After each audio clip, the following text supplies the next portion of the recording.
I got two hands, I got my mouth, I know how to earn money.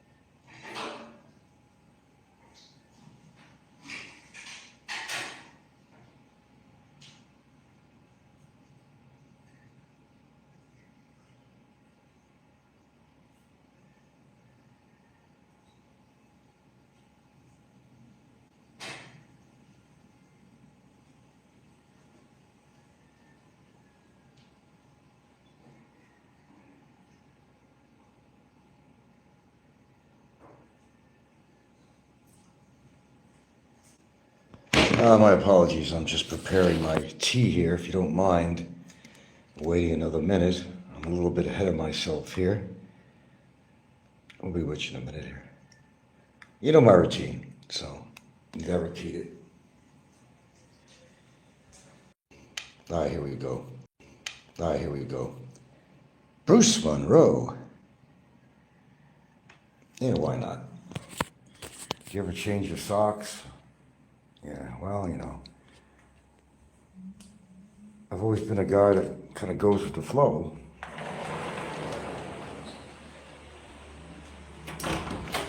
So, basically, I change the title every now and again. Well, good morning to everybody, man. What a great morning, actually.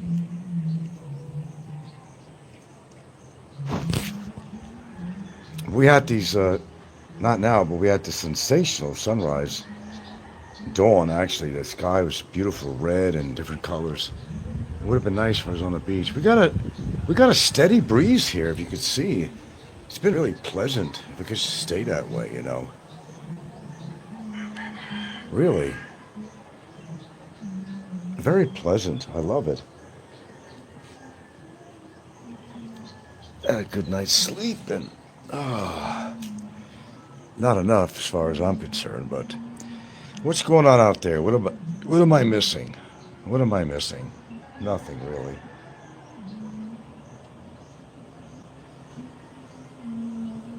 Yeah, I got a chance to go through where do I see all these news feeds? Facebook? I don't know, I see all these feeds. Yeah, just just go to the copycat channel, you see them over there. I'm not monetized, so I don't give a shit if I keep my videos on. I'm not going for the golden chalice. Sometimes I put things on and okay, you heard what I had to say and I take it off. If I find that they're boring or something, I'll take them off or delete them or whatever. I only need to say something on my show once on a live show and get the point out, what I have to say, and that's it. No need to explain. Yeah, anyway, I was going through these different feeds, and boy, oh boy, Trump is really at the top of the news these days. Well, when is he isn't, but when is he not? But holy moly, I haven't seen anything more about the storms. Isn't actually the big brunt of the storm supposed to be today or something somewhere? I don't know. There was one point where it was supposed to be. I can't keep track of it. There's so much news with the storm and so many things going on with it. Big E did a video on me. He's obsessed with you. Yeah, I'm sure he is. Let me tell you something. When you speak the truth about something, if somebody's guilty of something, then it bothers them. You know, I'm emotionless when it comes to YouTube. Here's a little hint. I am. I'm emotionless when it comes to YouTube because it's just one big fantasy world out there. It's all a delusion, lies, and deceit, and envy, jealousy, obsessiveness. You got to make yourself kind of oblivious to. I mean, it's just, or else you go crazy. Sometimes you have to. My audio is cutting out. I'm not sure why.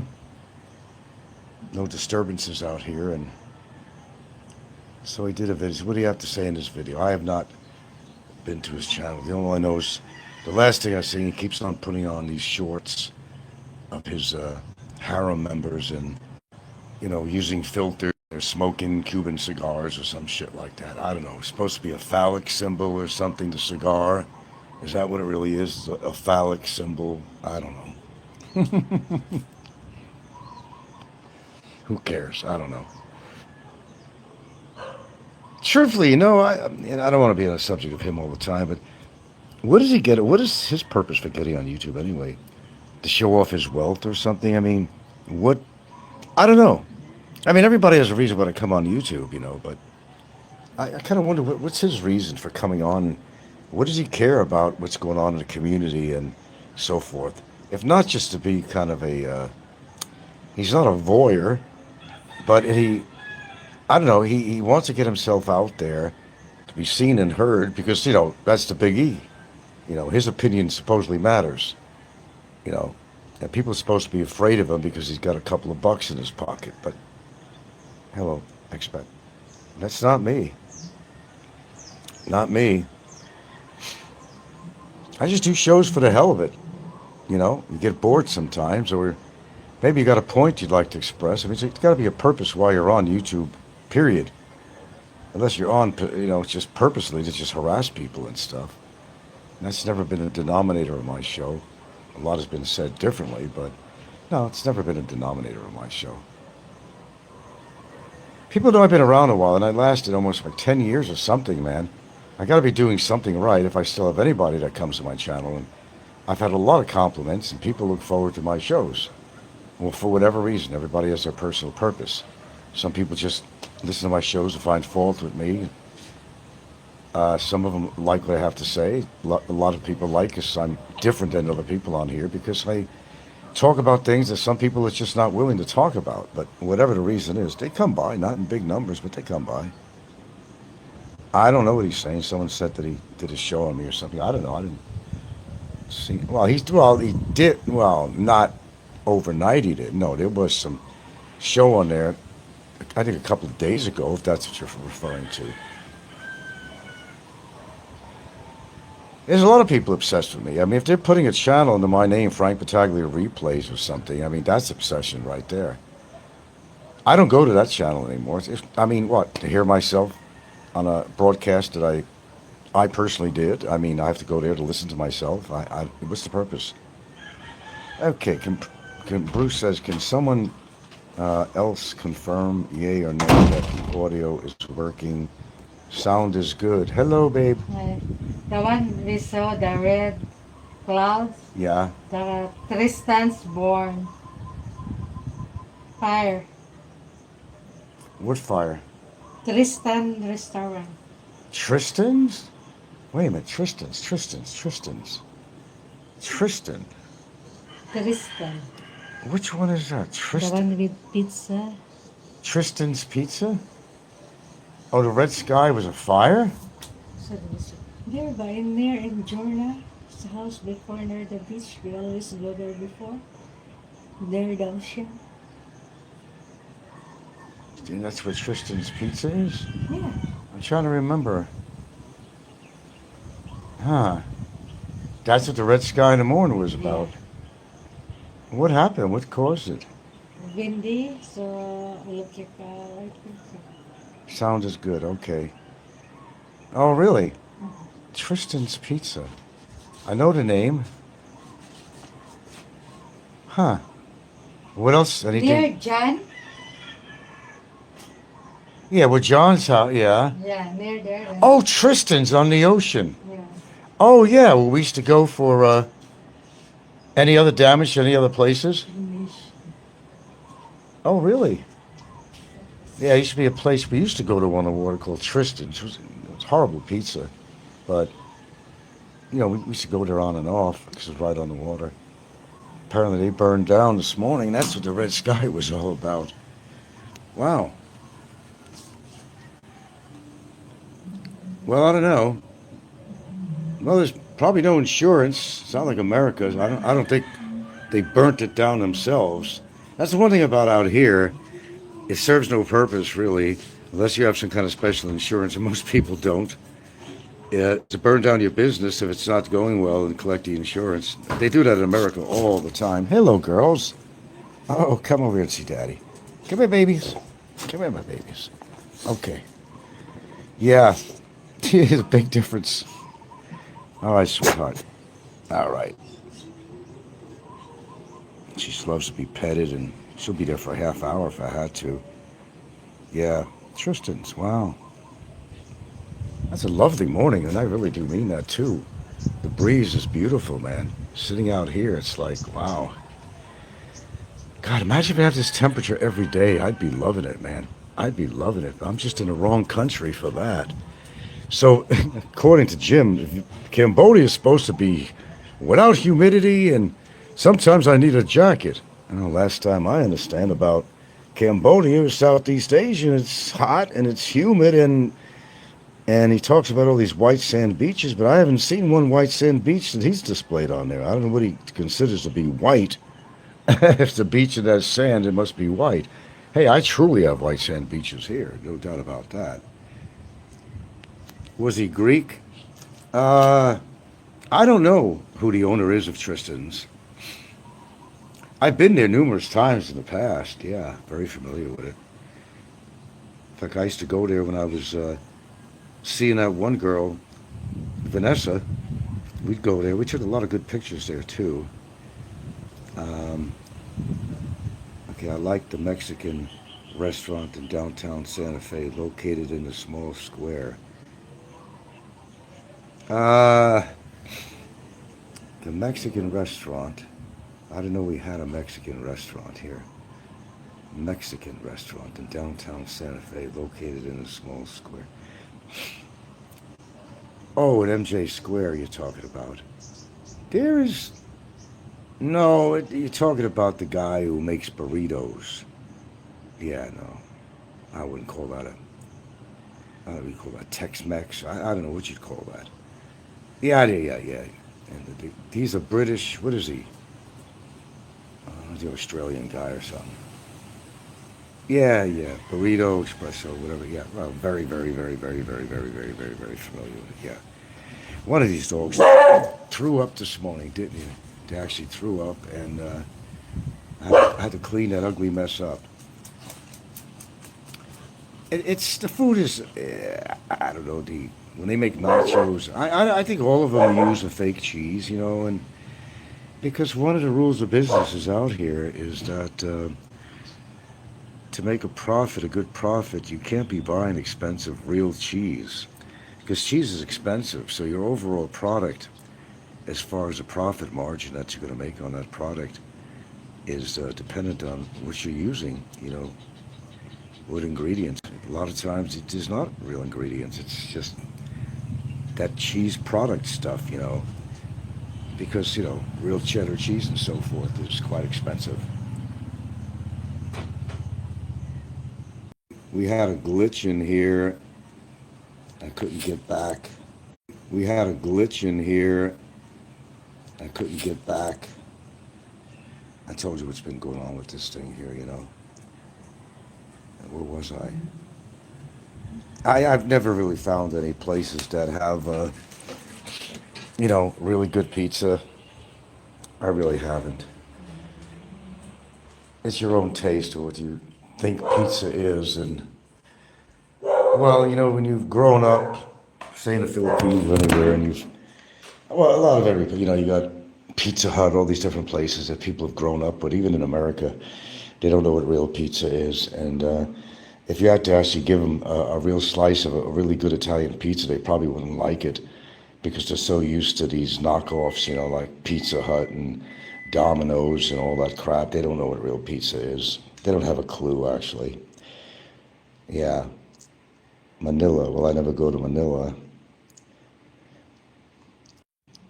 Actually, what's the name? Oh, I used to go to, what was the name of that place? He has a couple of stores in Cebu. What is the name of that damn place? Michelangelo's. Michelangelo's pizza's not bad. I think the owner actually is Italian. So if you could find if you could find that Michelangelo's, it's not too bad. Domino's invented pizza cheese, total garbage. Yeah. No, try Michelangelo's. I think they got 2 stores in the Cebu area.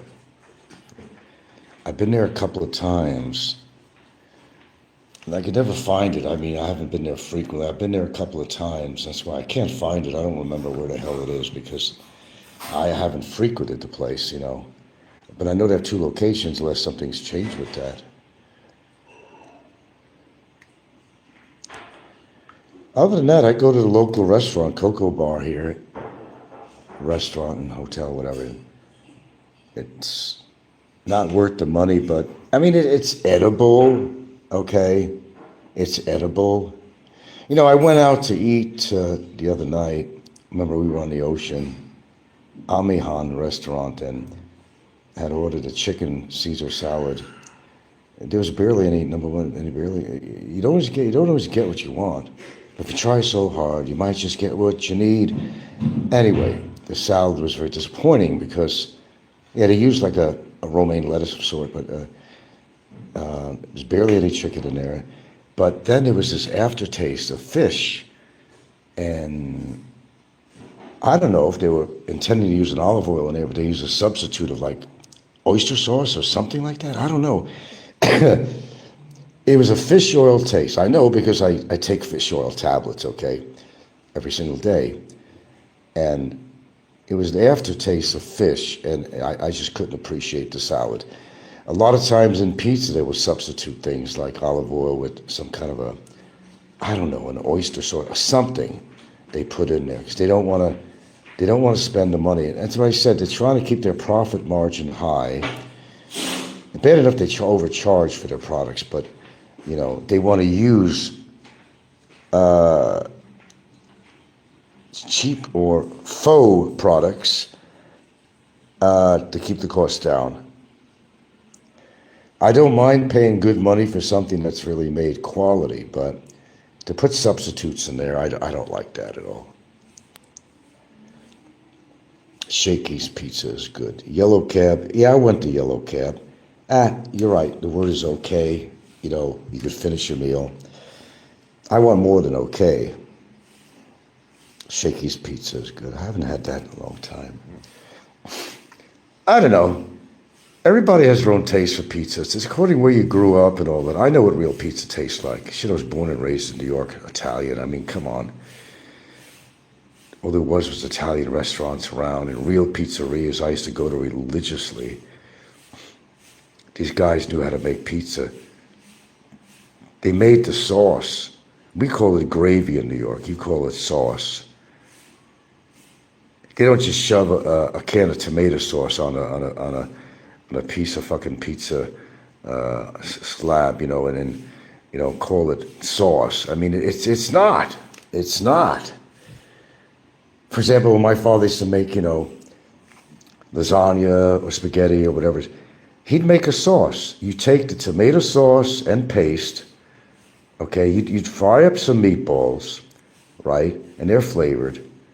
And you fry up the meatballs, and you have a simmering pot of gravy, as we call it. You'll call it sauce, tomato sauce, gravy, And he would simmer that in there for hours and hours and hours and hours. The gravy, as we call it, would take on the flavorings of the meatballs. You think they do that in these pizza places? No, they open up a can of fucking tomato paste, tomato sauce. That's all they do. Not even remotely like how to make a real pizza. Big thing in the wafer thin, again, to save money. But I like it thin, but I don't like it wafer thin. That's another way to save money. You're getting ripped off left and right out here. Saving cost. Big thing is a wafer, out the... out the pepperoni is so thin and lost. A lot of times you're not getting pepperoni.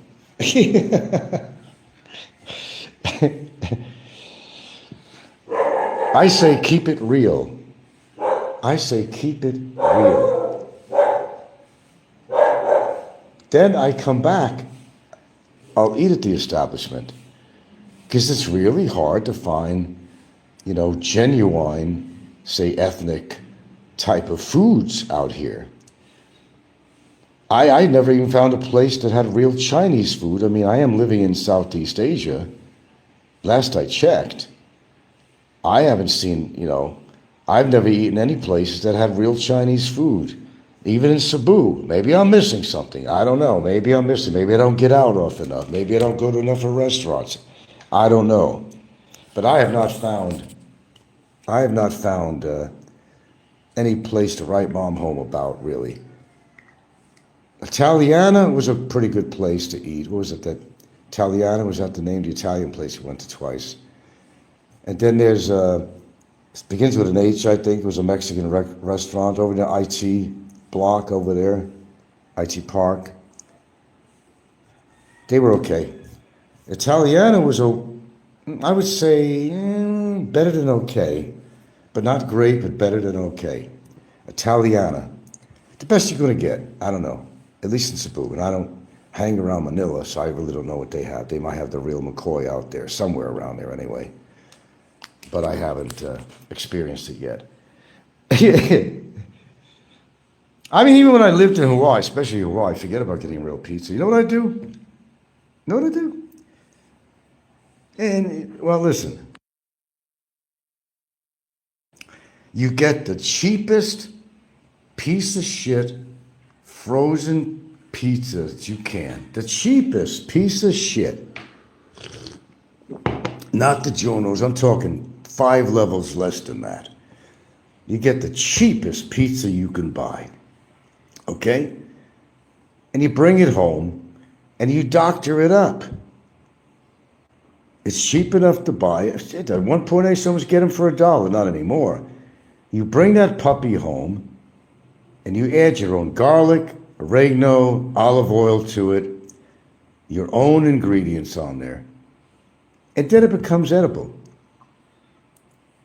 Because you have to go to a store and buy the same pizza, they charge you 4 times as much. DiGiorno is edible. You guys have had DiGiorno. DiGiorno is okay, but it still needs a little bit of doctoring up. Let's see, I know you won't go to dinner with Previous because he's a weasel, but sorry, my phone skidded out again. But you'd go out to dinner with me if I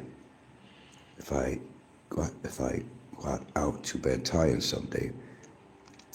Well, I really don't know who you are, Bruce. You could be some psycho killer from fucking hell. I'd have to talk to you on video or something for a while to do that. I don't trust anybody on here, man. Can you blame me? Oh, chicken parmesan, you make a friend for life. Yeah, there you go. Now, I'm not even saying that's the best chicken parmesan. That's just probably which good to get. It's not bad. My mother used to make that shit all the time. It was really good, though. But you see, what they do here, they make it, they're like really thick. I mean, it goes a long way, but they make it like really thick. And what my parents used to do is, we had butchers. We had real butchers that you go in there and you order some boneless breast of chicken, right? They take out the wax, they slice the chicken really, really thin. Pound it down, with the mallet on a wax paper, right? We call them chicken cutlets. So, she'd bread this puppy up and do all that stuff. It's when your chicken is real thin, not thick, when it's really tasty. That big fat, they're like a freaking inch from bottom to top. Nah, but that's what I had there. It was thick. I mean, it goes along. You got that, babe. Phone is acting up again. Yeah, it's God, I miss real butcher shops, My goodness, real butcher show. We get some cold cuts. We call them cold cuts. I don't know what you call them. You know what I really miss? Sandwiches. I miss sandwiches. That's what I miss. Sandwiches. We call them cold cuts in a deli. And they'd have Safeway has, a lot of cold cuts, but boy, they're expensive. Oh my God. But, we'd buy the cheese or beef or roast beef or ham or whatever, chicken, turkey, whatever, turkey, you know. Hey, say, give me a pound of this. And let me have a half a pound of the prosciutto, whatever you wanted. Right there. You could take it home and make sandwiches for the kids to go to school or whatever, you had to do. That's the days, man. That's what I miss. You still get that in New York. Yeah, I'm not in New York, though. They've been running a lot, making me miss New York City because there's a lot of feeds on here with music and they're showing some very, very pleasant scenes of New York from Times Square and otherwise. And I've been watching that lately. There's just shorts that just pop on here of New York City. And there's certain things I do miss, but not just the food, That's where I grew up, and that's where that's my history. And I know it's changed a hell of a lot since I've been to New York. I know it has a lot. Yeah, it's a dirty city, but it's an interesting historical city, and it's full of life and full of really interesting people, man. You never get bored of the people in New York City because there are all types of characters, man.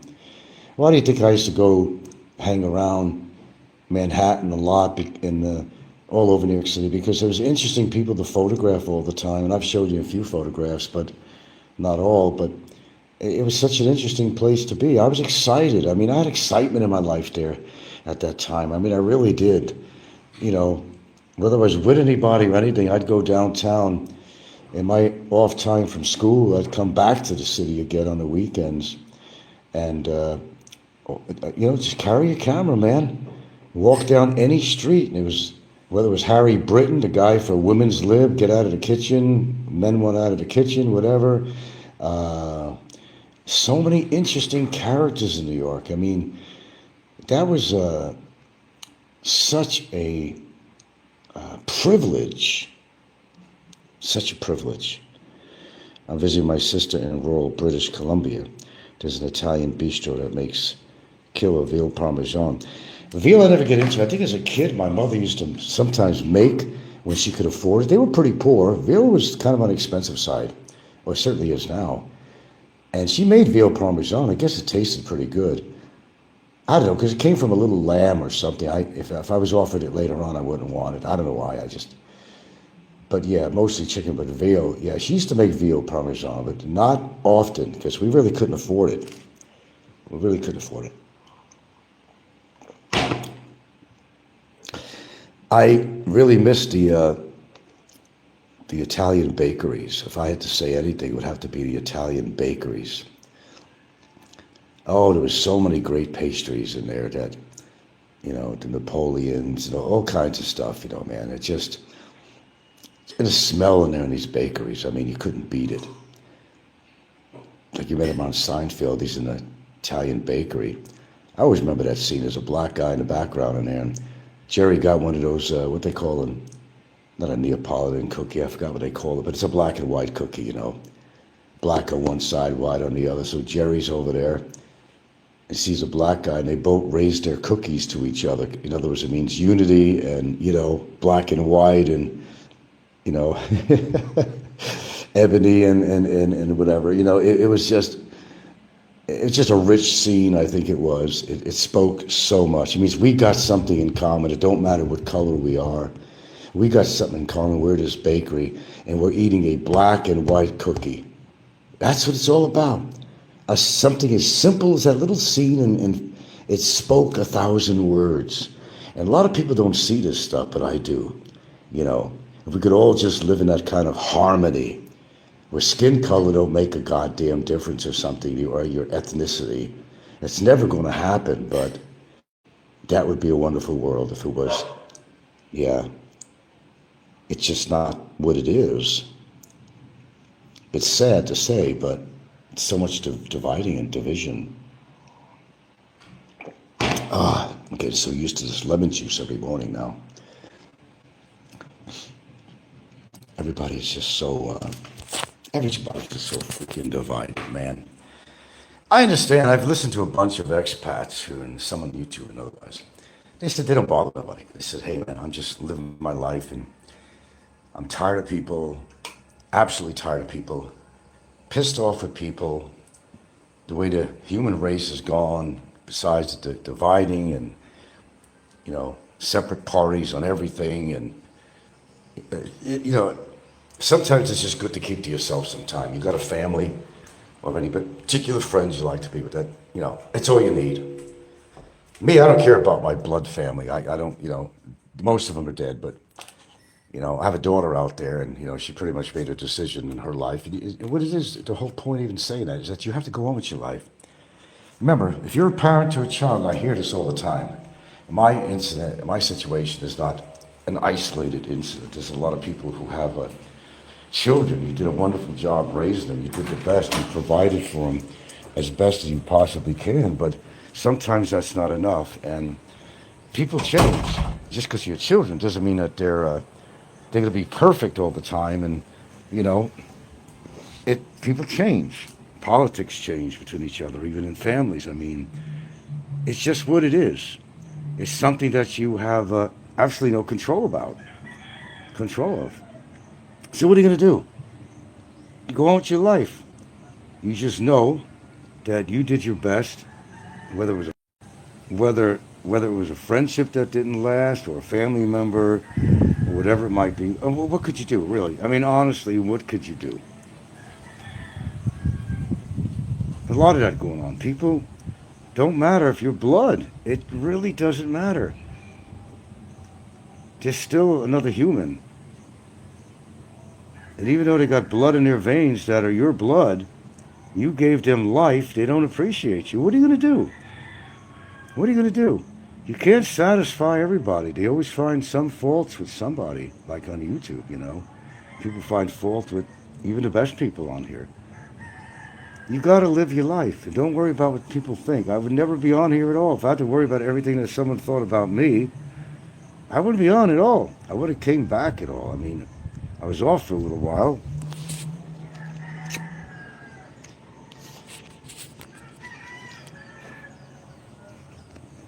Yeah, people say, you could have a mother.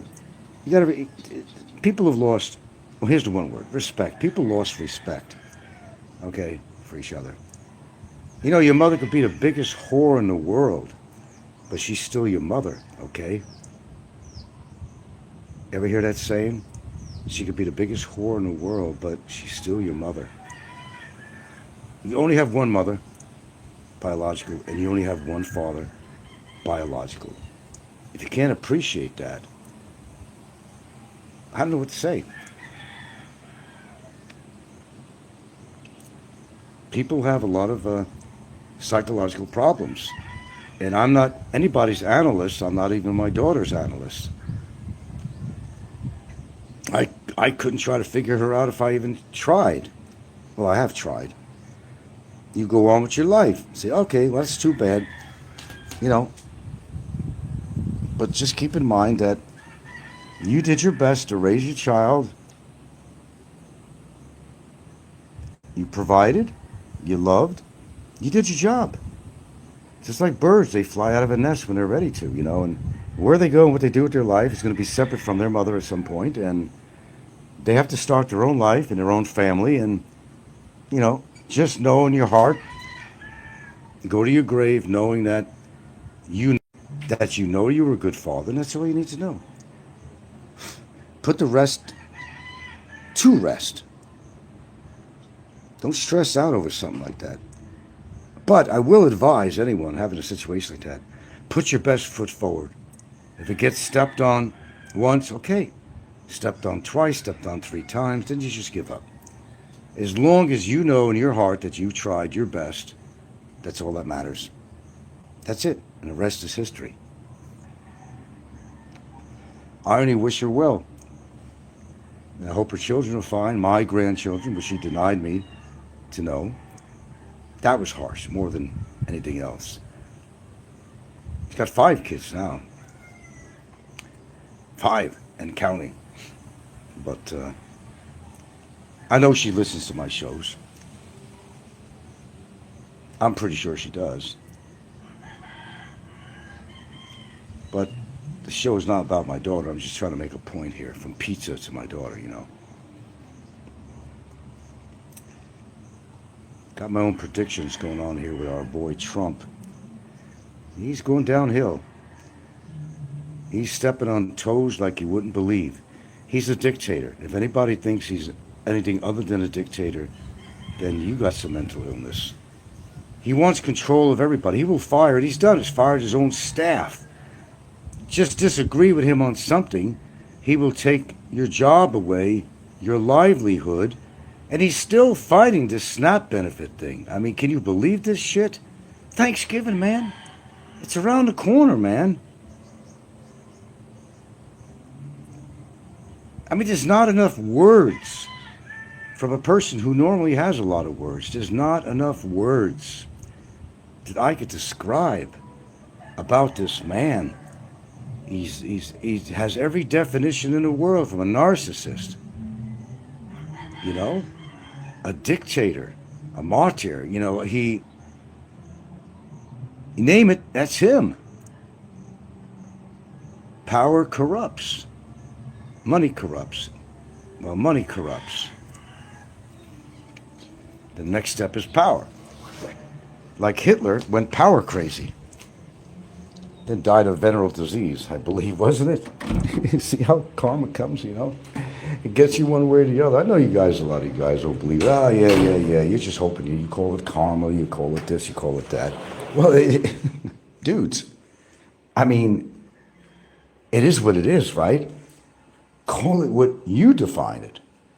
Look at all these YouTubers that have passed away, and the ones that passed away, they were bastards, man. They were just bastards. Hold on, I gotta grab some oatmeal here. Were they not?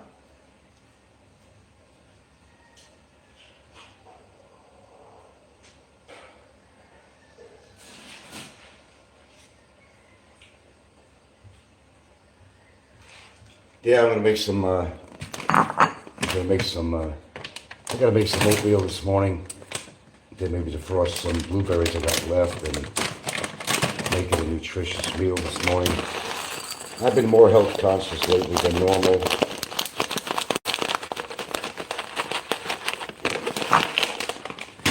So give me a minute or two here. You know me, I'm always kind of multitasking.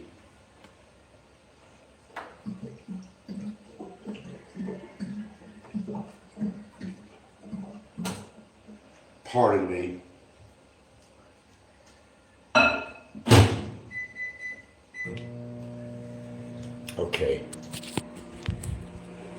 Okay, where was I? Before I rudely interrupted myself. I have a whole different outlook on life, really. I mean, every morning you get up is a beautiful morning. Unless you're that fucking ill and you're in pain, you can't breathe or something. God, what my brother went through. That's a delicate subject. Nobody knows what he went through. And yes, I was there for him in one way or the other, whether I was overseas or whatever. But I won't get into that, but I'm going to make a point on how time just flies away. What is it? Coming March will be, I think, 2 years since he passed away. Wow, man. See how time goes by. Make the best of your time. You may have differences with your family members or friends, but you try to iron them out if you can. You just do your best. And I could definitely say I've done my best with my brother. I really have. I don't have any regrets at all. I've housed him, nobody else would. How many times? Seattle, Hawaii. He was in the streets practically at times. Always Frank to the rescue.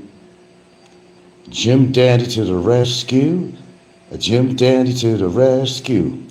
That was me, Jim Dandy to the rescue, always rescuing people, rescuing animals. I don't know. That's who I am. Despite a lot of adversity, I'll give in to certain things with people. After all, in his case, he was my brother. He had a lot of faults, but he was still my brother. And he found himself alone, sick, and I did all I can, even from a distance, to help him out. So I did a lot for him. I did a lot for my daughter. My sister's situation was different. She had this real guinea husband, and my family never liked him, okay? And since I was always the more outspoken one, he didn't like me. Liked my brother more, if anything, because my sister did, But my sister was basically ruled, still is, I'm sure, by her husband, Mario. Of course, his name is Mario. She was ruled by him. What he said went. If it means alienating the family, she'd alienate the family. That's the way it was. There's politics and family too, always. I remember all the holidays, Thanksgiving, they'd come for dinner. Of course, he'd come over with my sister, But he'd be pretty quiet. He did it because, it was his sister's family and he had to come. He didn't want to be there. Didn't want to stay there. He wasn't a big conversationalist. In fact, he moved to Pennsylvania just to get away from our family. That's when my mom was really mad. Because, nobody in my family drove to go all the way to Pennsylvania. So that started off a little war. Let's call it that. So there's always politics in the family. Every family does politics. Every family. Every freaking family. Nothing new about that. And it's always on the holidays. If you grew up in an Italian-American family, you know exactly what I'm talking about on the holidays. Things came out. Oi. It's nice reminiscing, though. But I was, watching these feeds of New York, and I said, New York really was the greatest place. I don't regret growing up in New York at all. And my exposure to New York City was fabulous. Or as Jim says, phenomenal. It was phenomenal. The most creative people in the world came from New York. The most successful people in the world came from New York. I imagine if I would have stayed in New York, I don't know where I'd be. I don't know. I would have continued with photography or something else. I don't know. I really don't know. I couldn't tell you. It's just a magical place in Manhattan.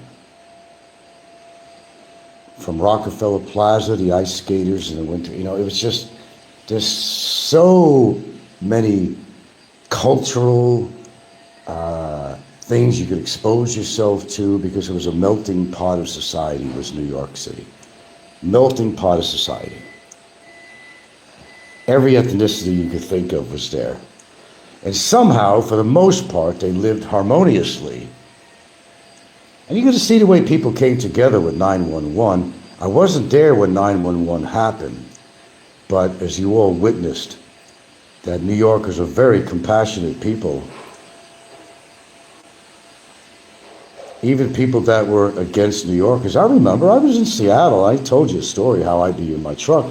I'd be passing by some church or some business, and there'd be signs out there during 9/11 saying, "We love you, New York. We love you, New York." And I'm saying, really? I thought you hated New Yorkers, but trying to be part of the scene, trying to be trendy, all of a sudden they love New York. New York is full of... I'm sorry, I've been having major problems with this phone. New York is full of the most interesting characters you ever possibly meet on the earth.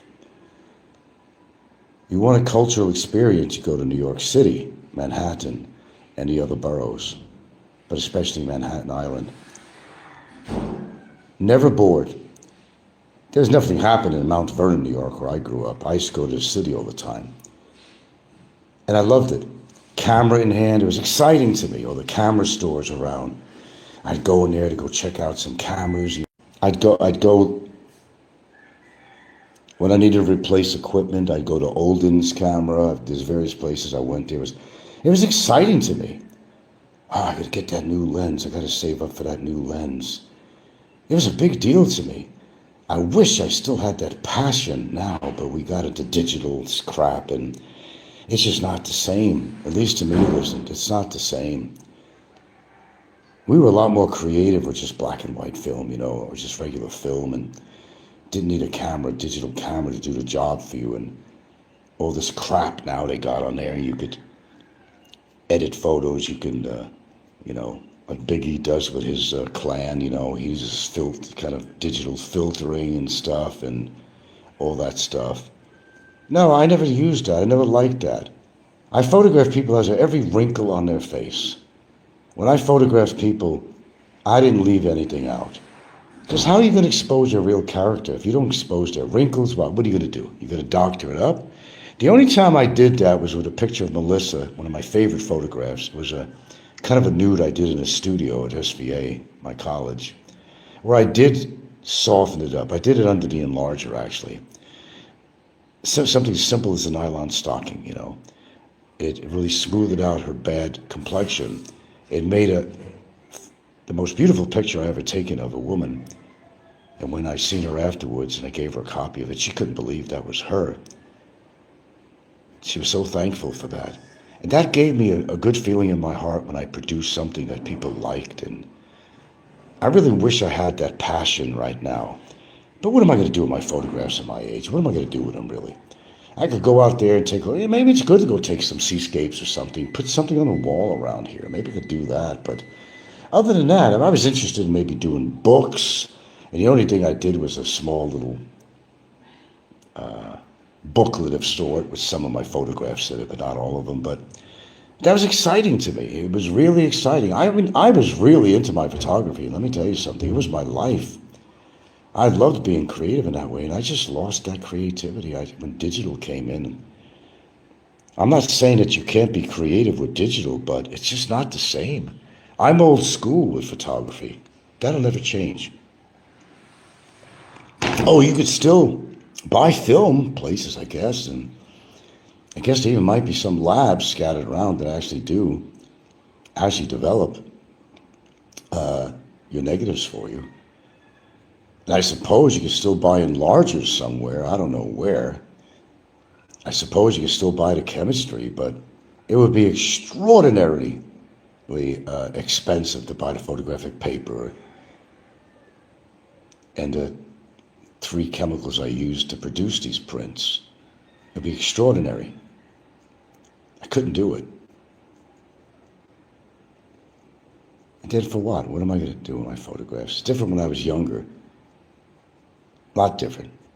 Oh, I can get this published or this or that or put it in a gallery or something. Those days, I did some of that stuff, but it's so different now. I really wish I had that passion. I really, really wish I had that passion, but I don't. I don't. It's not good to lose a passion. But I could say that those were my happiest days, I think, with camera in hand. And of course, I loved black and white over color. Those are the days, my friend. I thought they'd never end. We sing and dance, and blah, blah, blah, blah, blah, that. But I still have those days to remember. I have nothing to regret. And I'm glad I've really got involved with my art. Yeah. Best thing I ever did. The best creativity I ever had in my entire fucking life. It's gone. It's gone. I'm not exactly creative on YouTube either. I'm just not. Sure, I could learn to edit and all that. For what, though? I mean, come on. Do I got one of these channels where I'm going to make tons of money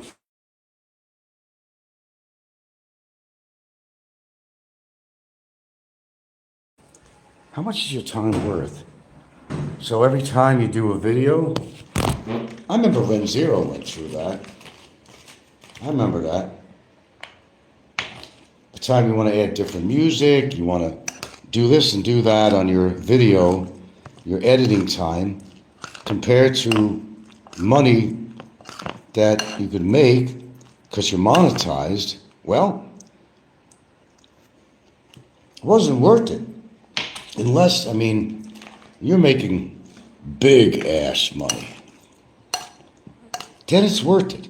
In that case, you can afford to hire somebody to do the editing or something, you know. It's just not worth it these days. People are struggling right now to make money on YouTube. That's why you see them coming on more often now.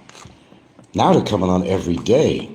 Most of these successful shows, almost every day, if not at least 3 times a week.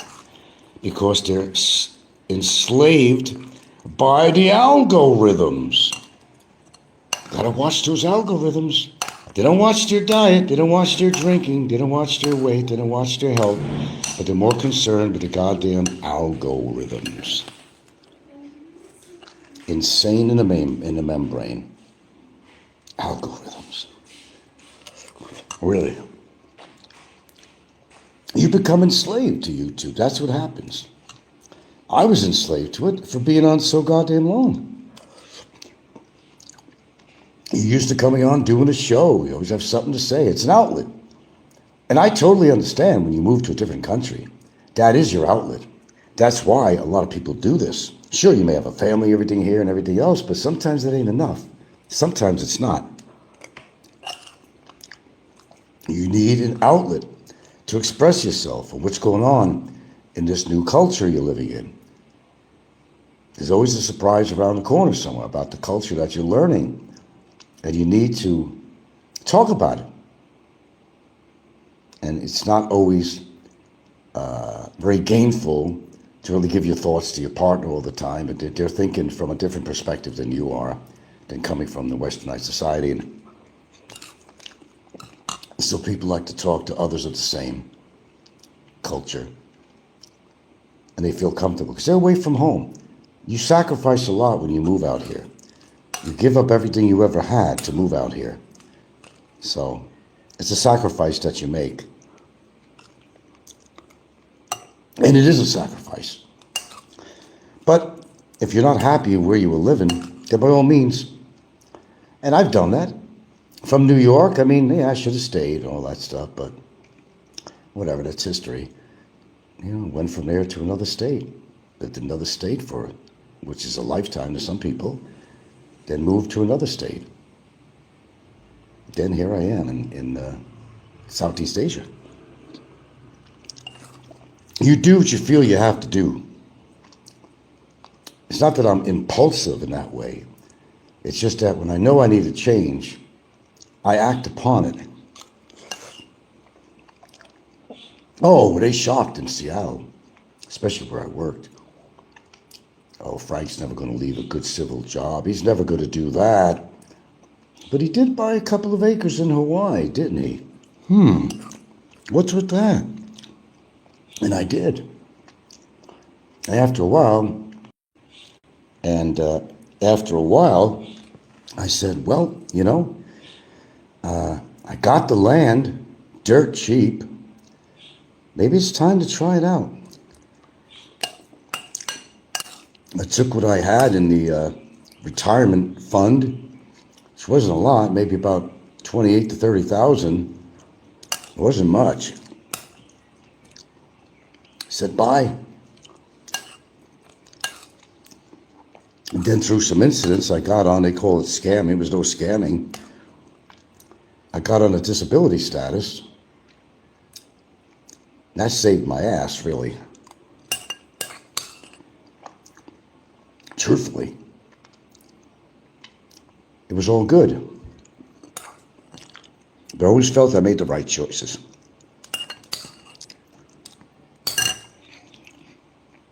Done with this oatmeal. It's all about actually, in life, making the right choices. Not just like where you want to move or something, but what you do with your life in general. You make the wrong choices, you're going to be miserable. Why be miserable? Now I got to get to my vitamins now. I'm not going to be on too much longer here. Number one, omega-3 fish oil. Lycopene. What else we got here?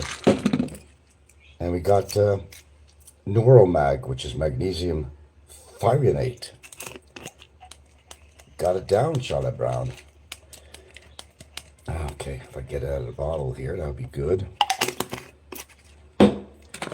And we got the D3 and K2 Plus.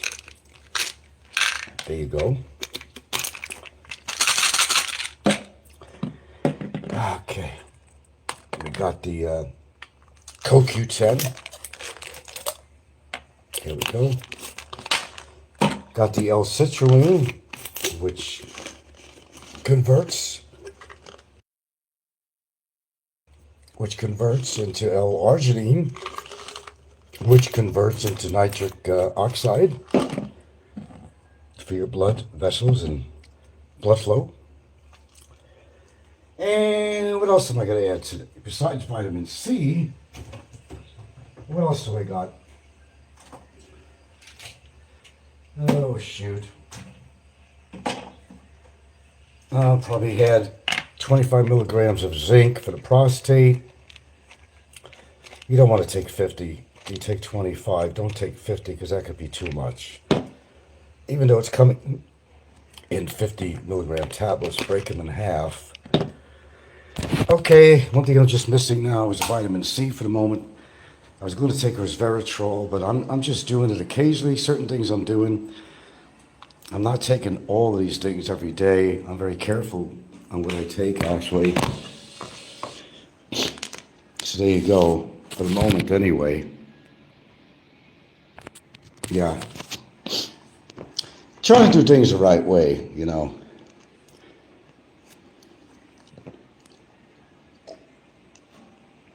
Well, I mean, what's right for me anyway? I don't know what's right for you.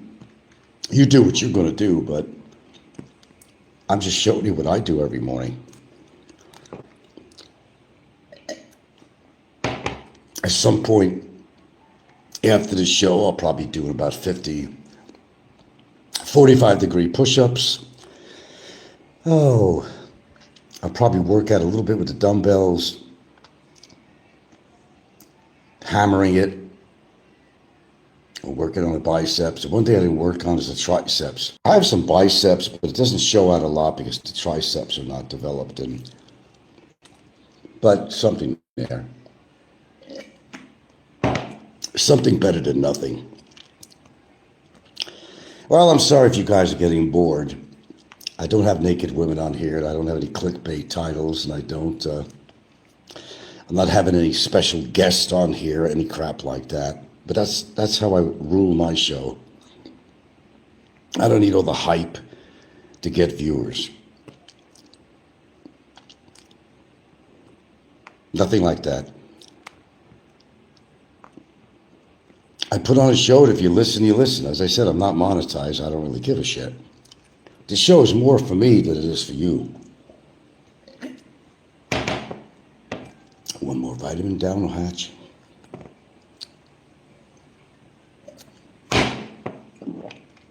Damn, that lemon is strong. Got to rinse my teeth here because that lemon will really eat at the enamel if you don't watch it. I got oatmeal all over the little rotary plate in here. Pardon me for a second. I'll be off in a minute anyway, so.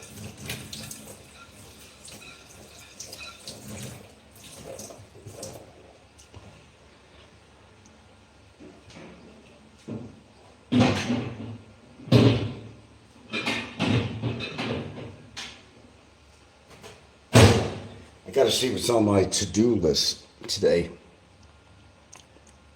Emma's list is keep videos public. Why?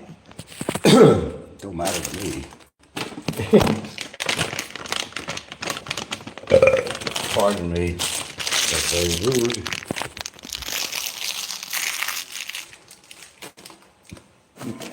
And let me show you something. Was this low sodium? Okay, this wasn't low sodium. This was made with sea salt. Still a lot of salt. And I bought a few cans of Del Monte, mixed vegetables. But let's look at the salt in here. That's the problem. And if you look at there where it says sodium, oh my God. What does that say? 330? Am I reading right? My eyes are fucked up. 330 milligrams or something? So what you do with something like this is you take it and you empty out the water that's in the can, okay? Follow me? And then you put it in a strainer and you rinse out with fresh water, and you will get rid of a lot of the salt. And the reason they add salt is because it's a preservative for can life, for shelf life. But if you have high blood pressure and shit like that, it's not going to work well for you to drink, to eat a lot of things with, with sodium in it. It's not the best idea, let's put it that way. 14%? Yeah, it's not the best idea. It really isn't. I'm not hypertensive, thank goodness for that, but why take a chance? Suppose we'd be on there a few more minutes here.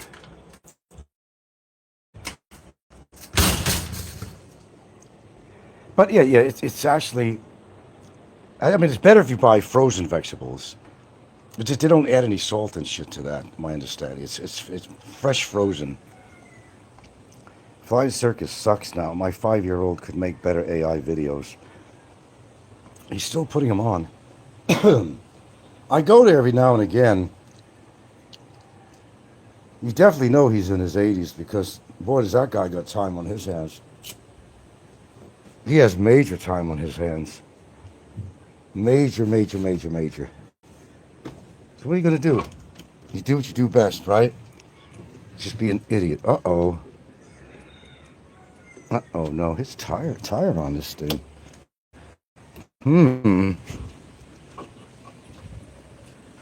The trike here. Oh, yeah. Seems to me, I think it needs a little bit of air. Let's see. This is damage on it. That was from the first storm. It blew this thing into the wall. Look at this. This thing's going to hell. They're not made very well. Look at the cat marks on here. The cats will find a comfortable place out of the weather they can. You put towels outside. Anyway. Yeah.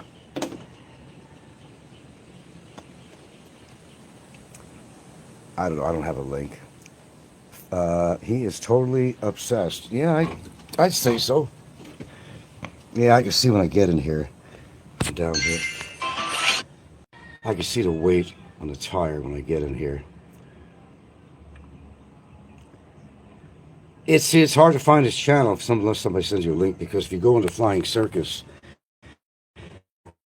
you're going to see a lot of Flying Circus crap on there. It has nothing to do with his channel.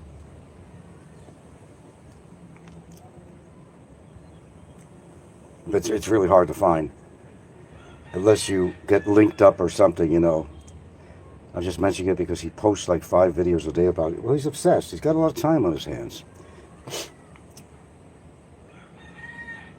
It's good that he's got a passion of some sort anyway. But me as a passion, that's absurd. Really, that's absurd. Whatever gets you going. He's kind of living in the past, and you can see some of the things he posts. Very dated stuff. I mean, we're talking about even comedies and stuff. I mean, taste in music, and he's a real Grateful Dead type of fan. I know that. The era that he comes from. E.T. Freely mentioned your generator. He says, Oh, it is a cheap one. You don't have to say that. I already tell you it's a cheap one. I got it cheap, so no big loss. It's working, though. It's working. Got it working. Yeah, it is cheap. Well, they also say, if it's not broken, don't fix it. If you need to fix it, you fix it. If you got some life in it, why not? Use it till the goddamn thing totally breaks down. Don't spend unless you have to. Unless you're in a spending mood. Oh, let me go out and buy another generator. It has come in handy for us on some of the worst, hottest days when we've lost electricity. It's been our savior. Literally. I mean, it's been our savior. At least mine, anyway. I can speak for myself. Yeah. When old Bessie gets going, she gets going. Let me tell you, that generator is... he used a picture of your generator in his thumbnail. God, these people have time on their hands. What is he, in Thailand, right? What does he care about? It's the same thing with, like Don C. What does he care about the Philippines when you're living in Thailand? What's the attraction of going to the Philippines genre? I don't get it. I don't understand it. I mean, what is the purpose? This is what I'm trying to figure out. What is the purpose? Nothing going on in Thailand that you can talk about? There's got to be plenty going on in Thailand. Why not concentrate on Thailand? For God's sakes. Seriously. And Don C, he's got a life there in Thailand. And a wife, I assume she's a wife. And I don't know, she's Thai girl or something. I don't know what she is. What makes him so interested in the Philippines? Or me, for that fact. I don't really know. No, you're better to take out the vacuum instead of sweeping. Just Yeah, the vacuum doesn't sweep. I could do that. Huh? Don't stay here because I'm cleaning. See how Filipinos are? When they're working around the house, don't stay here because I'm cleaning. They run the house. They do. They absolutely do. They run the house. And when they're busy at something, doing their domesticated type chores, it's like, too many cooks in the kitchen. You know what I mean? Get out of my kitchen when I'm cooking. That's part of the culture here, too. Oh, it absolutely is. They get just discombobulated while they're performing their domestic arts. And I go through this all the time. But I help too, like I said. I'm not stagnant around the house. I mean, I do my part, as I'm doing right now, as I'm talking. I'm sweeping the kitchen floor. I always keep busy around here. As I said, I don't watch TV till maybe the end of the day or something. I don't even do that. I'm always doing something. I got to buy some, in fact, I got to buy some paint for touch-up. Actually, I may want to go over some walls. I bought a roller yesterday and I bought some brushes. And there's two things I need to attend to, really. I ran out of that cream color, which is the color outside of my house. It's not actually a yellow, it's a cream color. But I want to go over some of the semi-gloss white, some of the walls inside my house here. And the cabinet doors and stuff like that. Every house requires maintenance, and believe me, I do have a lot of maintenance around here. That's the bugaboo of owning a house, too. There are benefits, but there are bugaboos, too, on owning a house. But if you don't maintain it, it's just going to cost you more money later on. That's what a lot of Filipino landlords do out here. You rent from them, and you know what winds up happening? Philippines Information Channel did that. He lived in that tiny little room, whatever, that he called an apartment. And he, out of his own money, he built some kind of Cubas or whatever he built around there. And the landlord's saying, fine, man, do more. It ain't costing money out of my pocket. A lot of times, Filipino landlords will they're not going to upkeep the house, and they're doing wrong because if they don't upkeep it, it's going to cost them more in the end when damages build up, and then they're going to have a big bill. It comes to a point that they have to repair certain things. If the roof is leaking or something, I mean, they got tenants that are paying money, you know, and they got to be responsible. When I was doing the rental crap, you know, if the stove broke down, I'd get a new one. If the refrigerator broke down, I'd buy them a new one. No argument. No argument. That's a responsibility of the landlord. Sure, it's going to cost you, but, you know, that's your income. And you get it back in spades, really. Not in spades, but you get it back. But if I would let the place go, then the value goes down in the house, and also my expenses will rise because there'll be too many projects to do, and then you're losing money. So it makes sense, doesn't it? Upkeep what you can. You can't do everything at once. And we have a lot of projects to do here. I'm not going to lie to you. The gutter leaking, we got to seal the gutters off. There's things we got to do. I got it, my water tank actually has a pinhole in it. And I bought this stuff, and it really doesn't work. It's a tape, but it's not really sealing it off. And I'll show you the tape. This is the tape. Not just a DIY. But it really doesn't work on a pinhole. It really doesn't. And you peel this off the plastic, and it has like a, oh, it almost looks like a putty-ish type of backing to this thing. And I tried it, and I still seen some drippage under the tape, so it's not working 100%, you know. I'm not sure.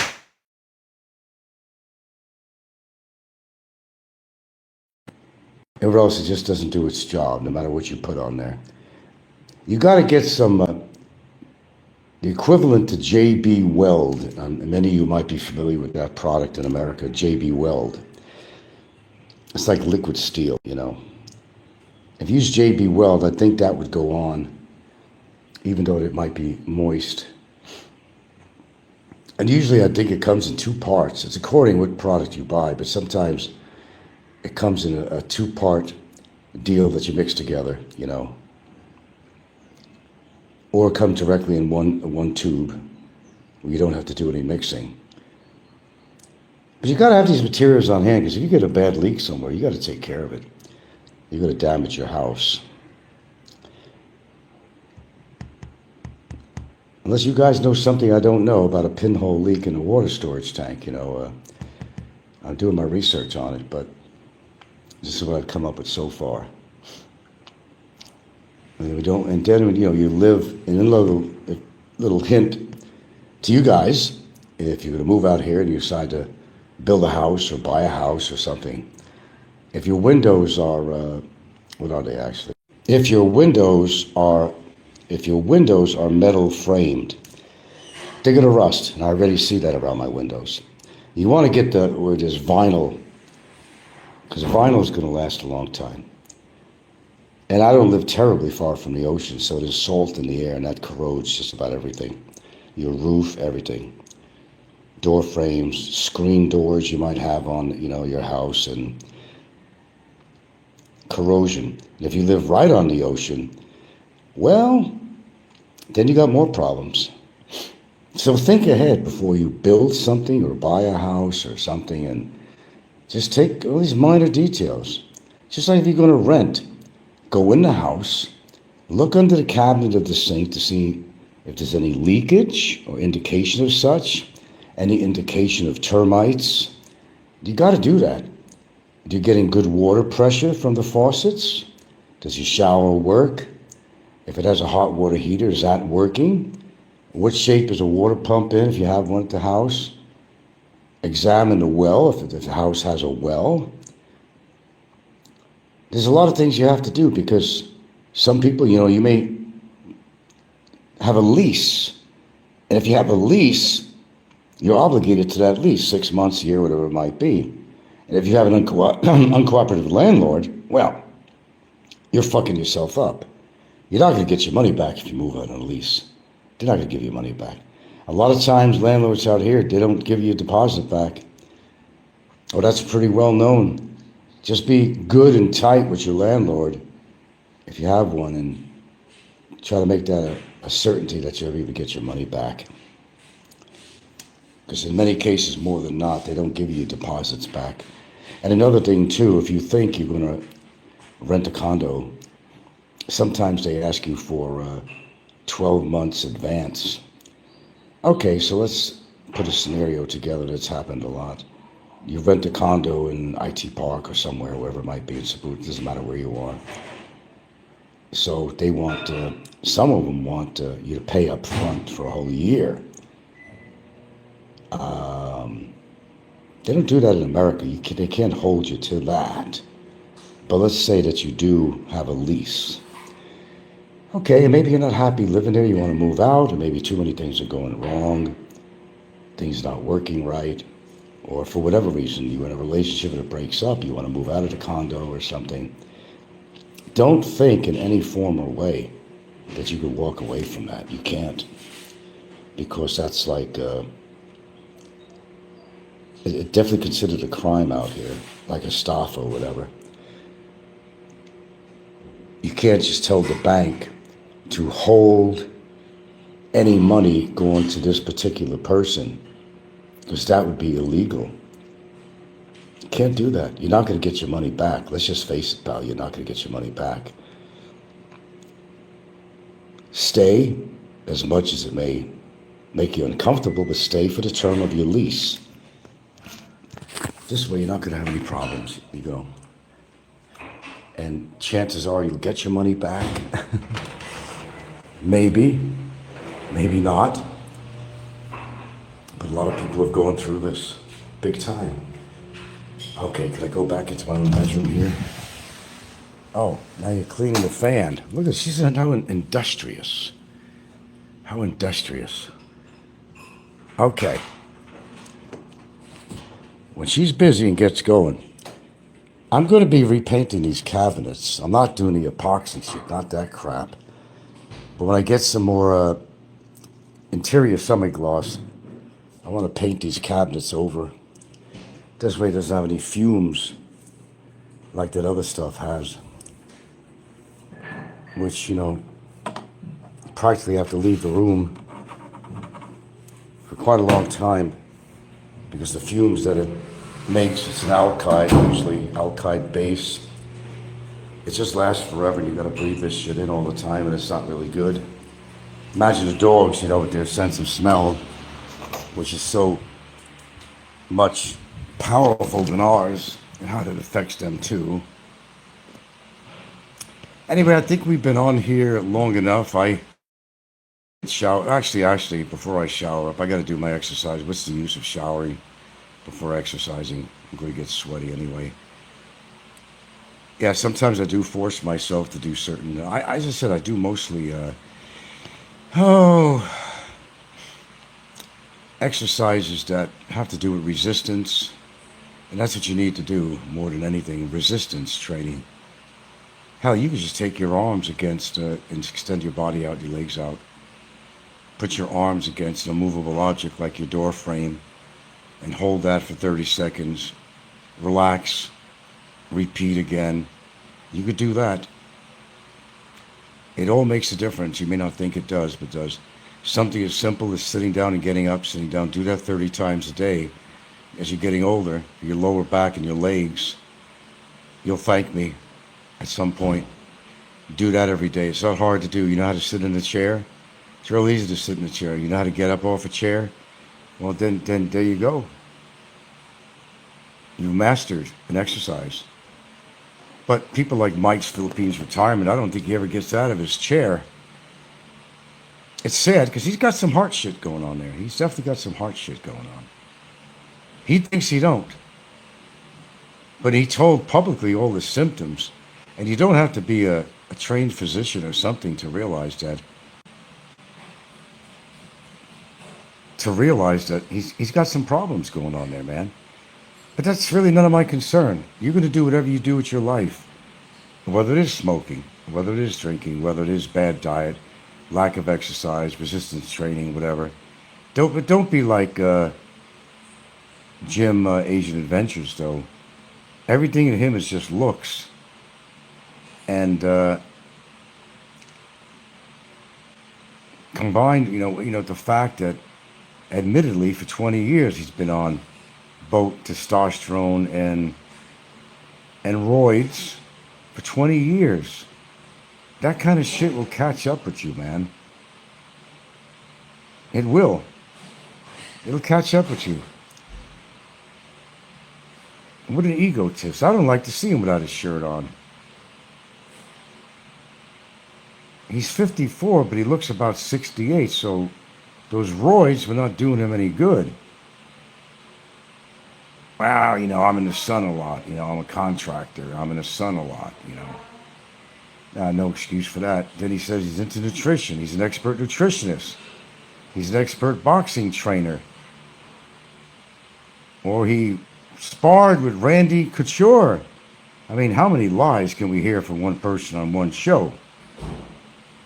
I mean, come on, man. Do you have to really paint yourself that way? Unrealistically, just glorify yourself. Are you lacking that much in your life to glorify? I tell you like it is about me. I don't hold anything back. I'm not a giant. I'm not 6'8", 6'10". I am what I am, and I'm okay with it. Do I have some muscle tone? Yeah, I do. Am I maintaining that muscle structure? Yeah, I am. Because if you don't use it, you're going to lose it. And as you're getting older, and I'm not getting any younger, I made it to my 70s, you got to use these muscles or else you're going downhill the rest of the time. That's up to you if you want to do that or not. But anyway, that's the way it works. Do what you feel, I think, is probably necessary for yourself. But, there's a lot of people that have the attitude, and I've certainly met a number of people like that. I've even heard some people on YouTube. I'm in my retirement years. I'm going to do what the hell I want to do. I'm going to eat like a mofo. If it tastes good, I'm going to eat it. I'm not worried about calories. I'm not worried about plaque or cholesterol. I'm not worried about high blood pressure. Somebody like Ricky, who, by the way, it's kind of funny in a way, that he's doing everything he shouldn't do. And he's relying on his medications to correct the problem. That's not what you do. It's not the way of going about it. He doesn't have to take any of those pills if he concentrates on his diet and exercise. He could throw his high blood pressure pills away.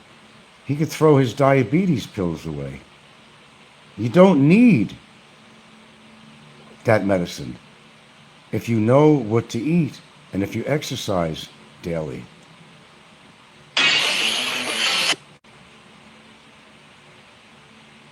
Everybody relies on pills for everything. And sometimes you do have to take certain medicines, but if really needed. But don't overindulge. And never take statin drugs for your cholesterol. Please, if you are, sorry, I'm dealing with this constant malware, adware that's coming on here. That's why you hear a hesitation sometimes. If you are on statin drugs, go online and research about statins, why not to take them, and alternatives to statins. You'll be happy you did. Learn about them. Statin drugs will mess you up more than what your problem is. Stay off statins if you could possibly do so. Or if you have to do maybe short-term statins, it might be okay. But long-term statin usage is really not good. You're defeating the purpose, actually. Just do the research. You don't have to listen to me. Just do the research and see for yourself that things that you're taking are not necessarily going to help you, and it might be actually adverse. Okay, but I do got to get off here. I got to do a little exercise, and then and shower, and I got to see what I'm doing the rest of the day here. I might actually decide to get a gallon of paint, and I got to go over some cabins. I'm always busy. I'm telling you, I'm always busy around here. I don't know. Maybe you picture me as a 71-year-old sitting in this chair all day waiting to die. That's not who I am. I'm always active. I can't sit still in a chair more than 10 minutes sometimes. I just can't. I'm hyper in that way. I got to move around purposely and just normally anyway. I do that. Remember the big thing, longevity is moving your body, getting your blood flow going. If you don't do that, you're on your way to disaster. But you choose your own lifestyle, and I can't force you to do anything. I can only give you information that you could utilize and help yourself or not. Fazio never listened to me, now he's dead. I told him what he needed to do. I used to communicate with him, sometimes on, my email. I told him what he needed to do, but he didn't do it. Okay? So he's dead. It's not like I know everything in the world about everything. I know a little about, I always know a little something about a whole lot of things. Maybe not expert in none. And I don't claim to be a dietitian or nutritionalist. I'm not. I'm just a person who knows how to read, and I look up this information, and I know it's good for me. What's good for me may not be good for you, but I'm alive. I must be doing something right. It's the way I look at it right now. I made it to 70 fucking one. It's hard for me to believe. Now, I can see myself aging, but I'm not aging at a great rate like some people do. I'm looking at Jim on the Asian Adventures, and he claims that he's 54 years old. Now, if you look at a picture of him close up, this guy looks like about mid-60s. So I don't know if it's steroids that he takes. I have no idea. He's not doing something right, I can tell you that. And also, his exposure to the sun a lot is not helping him either. That's where you get most of the damage to your skin, is from the sun. Okay, I got to get out of here. I'm sure if you want to hear the show, just go to the replays or something, whatever you missed. But I got to get off here. The morning is going on. In fact, I got to feed the dogs. I don't think anybody fed them. They're always waiting for me to do it. Okay, well, that's the way it is. I do a lot around here, but let's just say that I do my share around this house. I absolutely do. As a matter of fact, I think I might just go ahead and do that today. Buy a gallon of some semi-gloss today and go over. I got a new roller and a paintbrush, so I think might start taking the handles off. I'll start with my bedroom, actually. Take the handles off these doors and go buy a gallon. It goes a long way. The touch up. But we'll catch you later or not. According to what's going on today. Well, I'm trying to think if there's anything else I want to add to my show before I get off here today. No, nothing really, except it's fairly nice weather outside here. I mean, the brunt of this storm is, certainly passed by here for what I could see. But didn't I hear something that today was supposed to be the day to worse in one of those places in the Philippines outside of Manila somewhere? I can't even remember the name. It begins with a C or something. Yeah, there's been a lot of damage, I heard, but I haven't checked anything this morning about what's new on the weather and whatnot.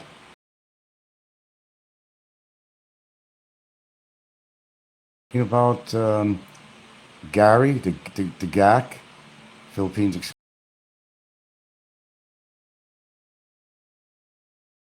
name. I couldn't find it. I think somebody is using his name now, the Philippines. So we don't know whether he's alive or dead.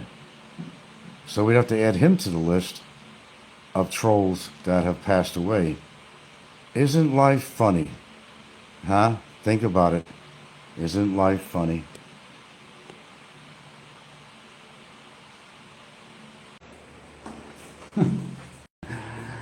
I just got carried away. When I start something like I don't, I always wind up finishing something I start. That's in my nature, and I don't care what it is. You could make reference to anything you want. But, yeah, busy. Non-stop all day, all morning. I'm just using this as a break. No, I'm done painting in the room. Just some cleanup on my floor. It's late door. So where's everybody this morning? Shit, I don't even know what time it is. Busy as a beaver, man. One thing to say about me is I do my share around here. Earn my keep. Yeah, but so does she. Is somebody on live right now? Because I know I don't have a lot of subs, but my gulai. My gulai. What the hell is going on here?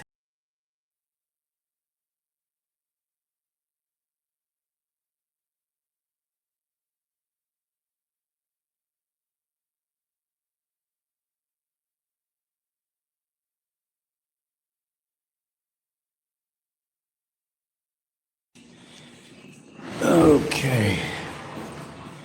Well, something I just read that I don't know if those of you that are contemplating retiring at what was the maximum age in America? Was it 67 to get your best benefits? It's going to be close to the 68 years old. You could, oh boy, you can recheck that if you want. Actually, I hate to be the bearer of bad news, but those that were thinking of getting a Social Security, and you waited that long, what was it originally? They had pushed it up to 67, and now it's 67 and 8 months. And do check that out. 67 and 8 months, I think it is. I just read it. Well, they're smart why they're doing that. They figured, the obesity and how people are not in great shape, and of course that nice shot they gave us for the COVID, that a lot of us ain't going to be making it to retirement age, so that's that much for Social Security that they don't have to put up. They're smart, the government, you know that. They're dumb shits in a lot of ways, but they don't want you to get hold of your money. They're acting like it's, like it's their money. It's not their money. Because the only way you're getting Social Security is if you worked. And you worked long enough to be able to collect it.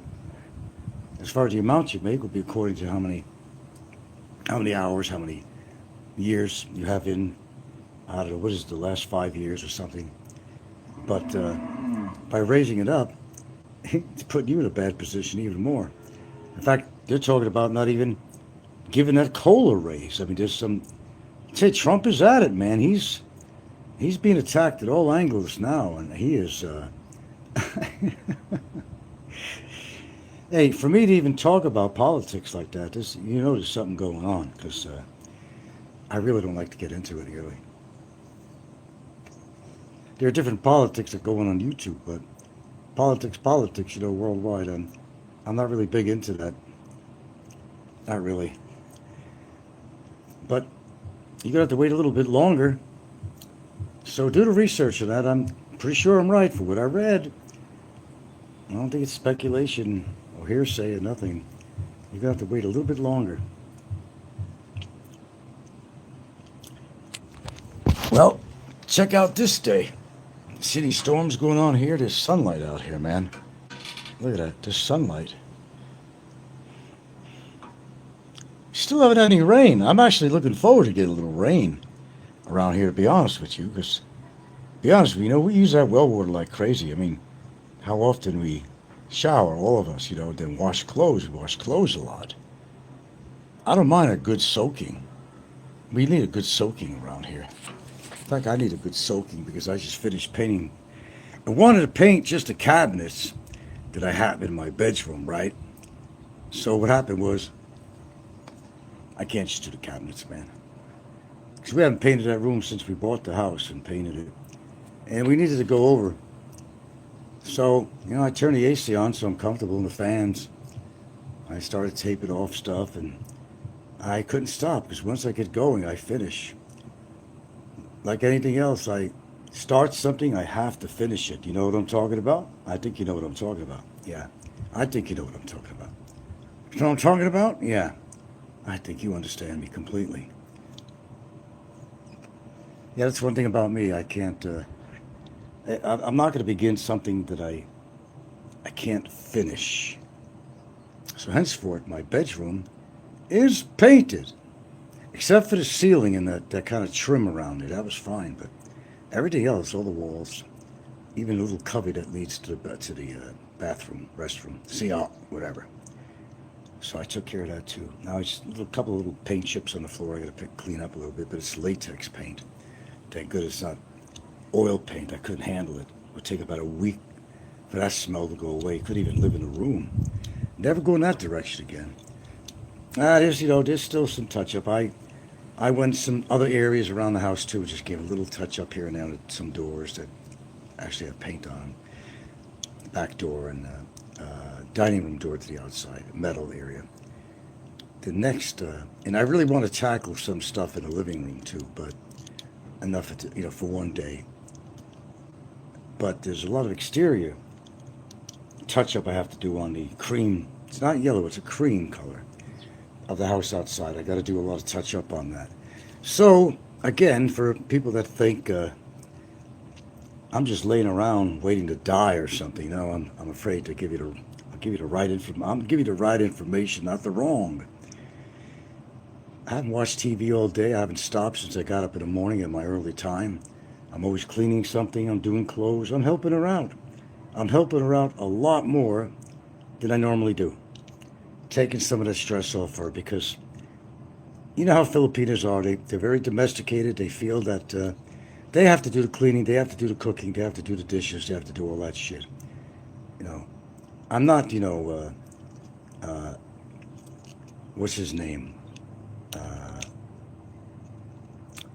What's his fucking name? The King, what's his name? Yeah, Overstay Road, who sits there with a cigar in his mouth while his wife's on his hands and knees, scrubbing the floors and all that shit. Won't even buy her a goddamn wash machine, man. No, that's not me. We got a wash machine. We had this puppy. I'm going to suggest to you an LG because, it's not one of those ones we buy in America, the metal ones, This stuff is, shit, how long have I had this thing? I've had this thing for ages. Still working. So watch what you buy. And by the way, a little hint, if you're going to buy an air conditioner, don't buy the, let's see, you can get an LG. But there's a couple of brands that you shouldn't buy because they're not using copper coil in there. I still have a whole air conditioner left that I replaced. And it's perfectly fine. I got another air conditioner on the side. I could use that for the dining room. And one day I might. I just have to replace the coil in there with copper instead of this cheap shit they had in that particular air conditioner. Just got to get the copper coil, and it's good to go. Just has to be installed. I may do that yet.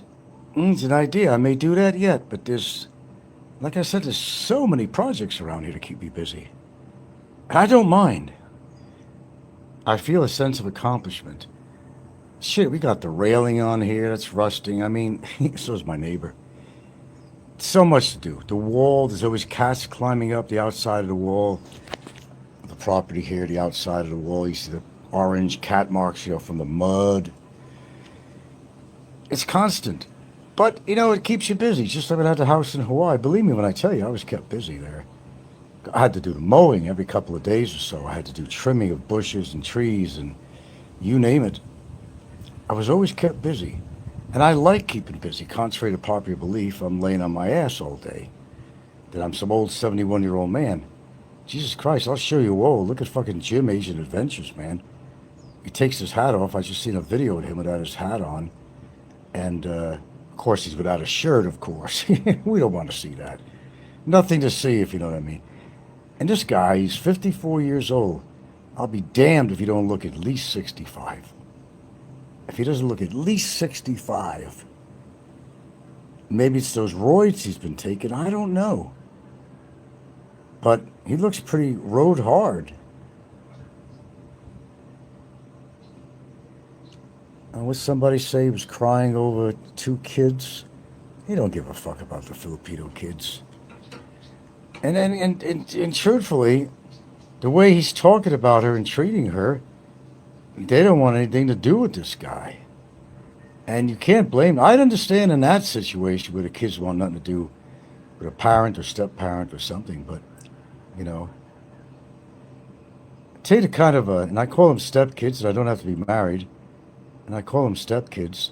I got one of them that's going to a doctor's office in Cebu, pick up a prescription for me that I can't go and get myself because they're coming over here. Well, at least the sister of my stepson and Kai, who's the youngest one who lives here, coming back because Kai's been in Cebu for over a month. He has to go back to school and everything now. So they're going over to the doctor's office to pick up the prescription and pay her, there's a fee. And, they had no expectations of money or anything like that. They respect me. They do that for me. But they do that for their mom anyway because she's with me, period. But I have no problems, I could honestly say, with her kids at all. I have no problems. There's never been a problem. Just little shits like, clean up after your mess or something, wash your own dishes after you eat or something. Don't leave it for your mom or something. Or throw something on a counter or something, So yeah, this is what I've been doing today. And I'll tell you what, I didn't use a lot of paint either. I really didn't. So good pigment in there. It's a quality paint. Boysen is a quality paint. If you're going to pick out any paints out here, if you're living in the Philippines, Boysen is one of the best.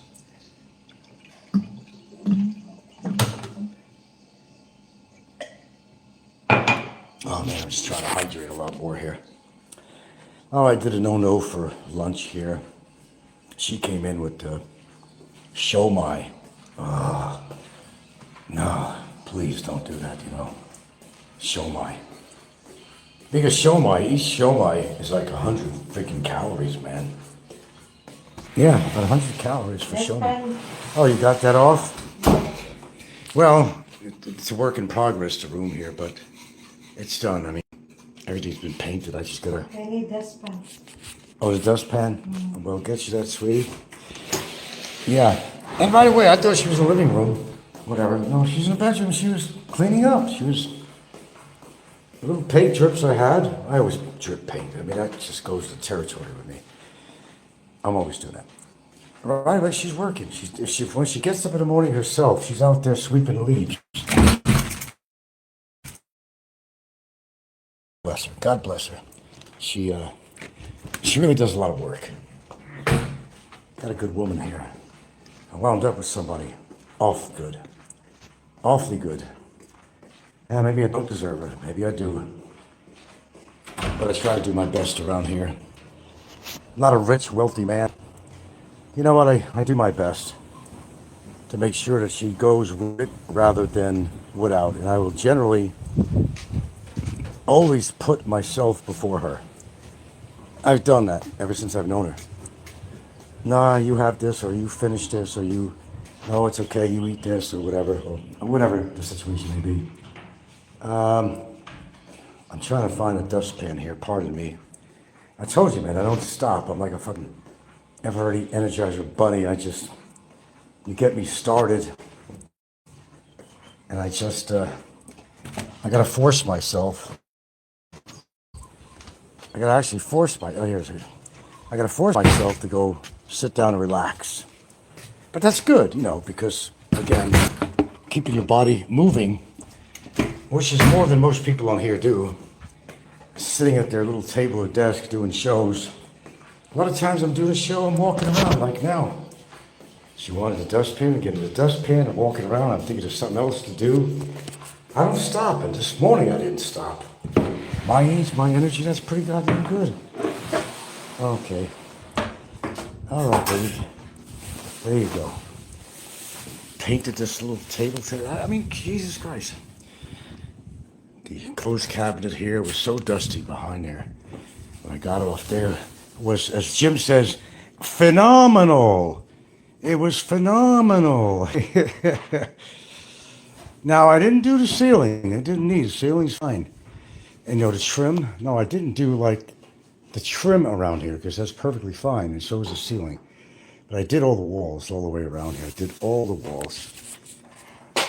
Just I gotta put something up on these walls. And that cabinet on there where I have the CCTV monitor, you know, we throw things up there haphazardly, you know. And you gotta learn to organize more. I mean, any flat surface, I've talked about this before, any flat surface, it winds up being a convenient place to throw something when you can't figure where to put it. So then you have another project. Okay, where does this go? Do I need this? Throw it out? Whatever the situation might be. Time to relax. West and relaxation.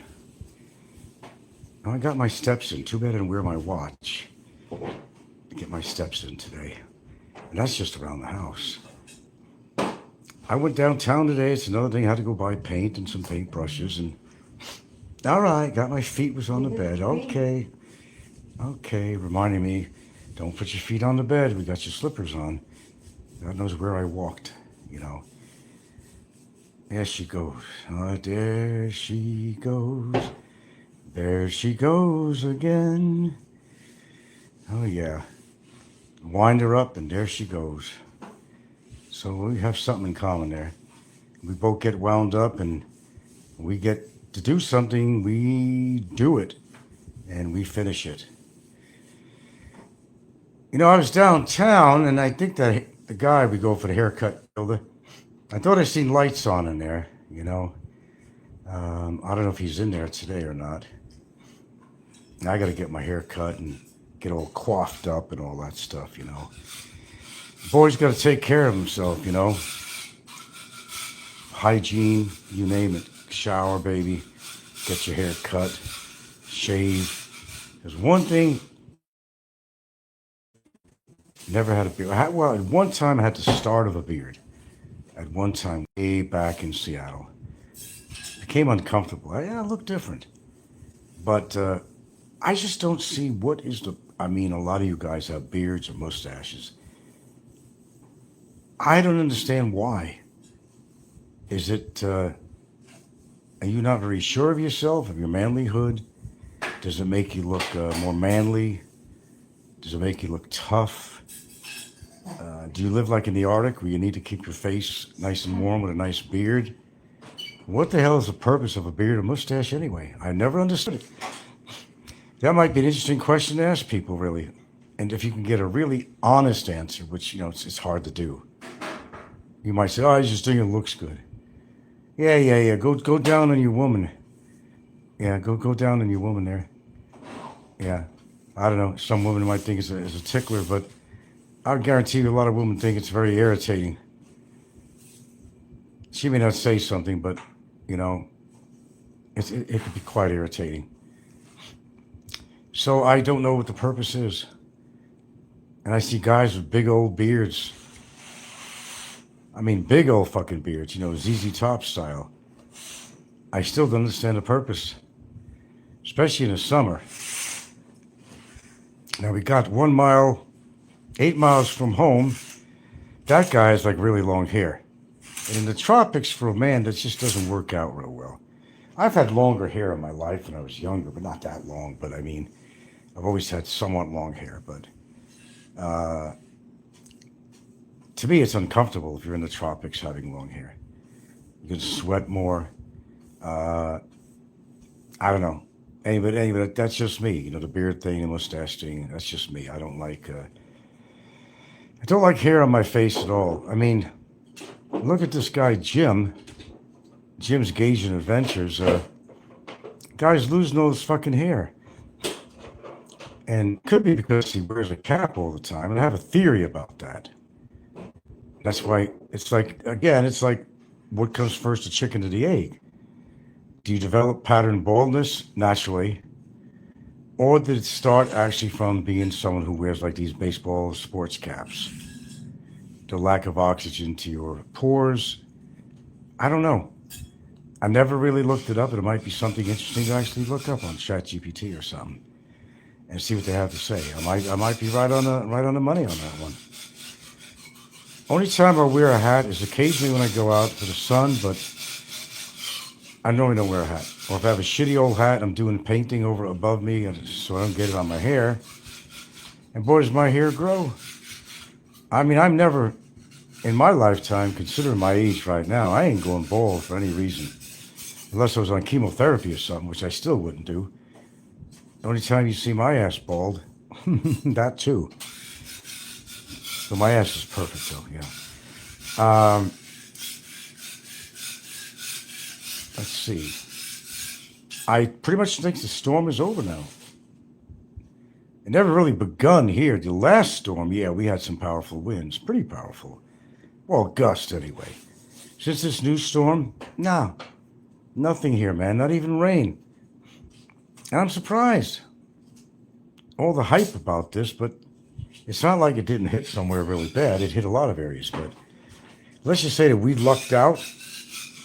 You're probably saying, well, why, did you want to get a storm there, Frank? Why are you so worried about that? No, I didn't really want to get a storm here, but I had these expectations that there was going to be something to worry about over here. But it turned out actually nothing at all. Look in the distance, you see sun coming in the other room. Yeah, we're cleaning up that room too. It's projects, you know. This house is, you know, there's a lot of rooms in this house. And maybe the square footage is not like, you know, incredible square footage, but there's a lot of rooms here. And if I had to go repaint every room, those are big ass projects. Because you got to tape up everything, you know, and it's not even the painting, it's the prep work that is the more uncomfortable thing for me, is using masking tape and masking things off so it doesn't get on trim and so forth. It's a pain in the ass. Me, I like to just jump in on the job and do it. I hate taping off anything, but you have to do it if you're going to do a good job. Now my cabinets here, they were with an epoxy paint, and that smelled for 2 weeks. And I should have used a high gloss for this, but I just bought some semi-gloss latex. That's what I did. Shit. Between the, here was one of the ideas, like croak or something. See, this room here could, in combination with, already have a CR over here, go through here and go there. This room here is a bedroom. It's got ceiling fan, it's got air conditioning, it's got a CR.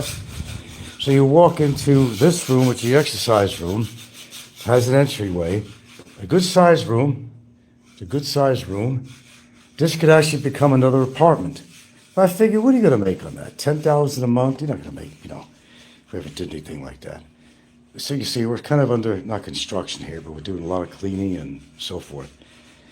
This originally, before I bought this house, this was a living room.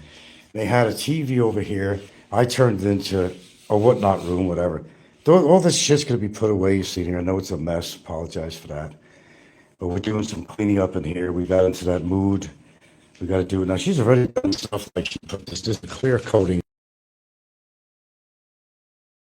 So,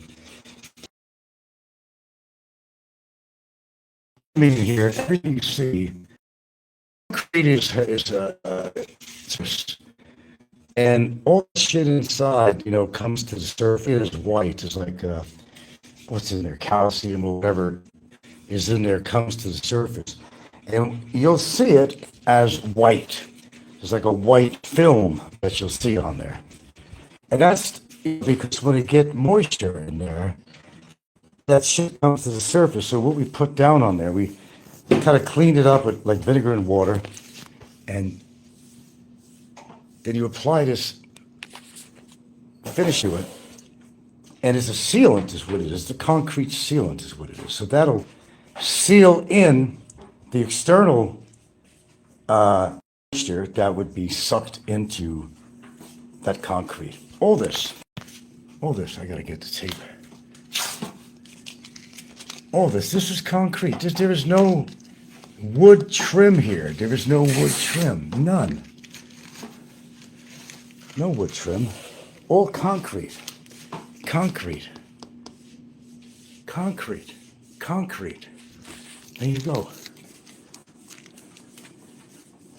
it'll last. Unlike wood, it's not going to get termites. That's another thing you have to worry about because block, cement block, that's concrete.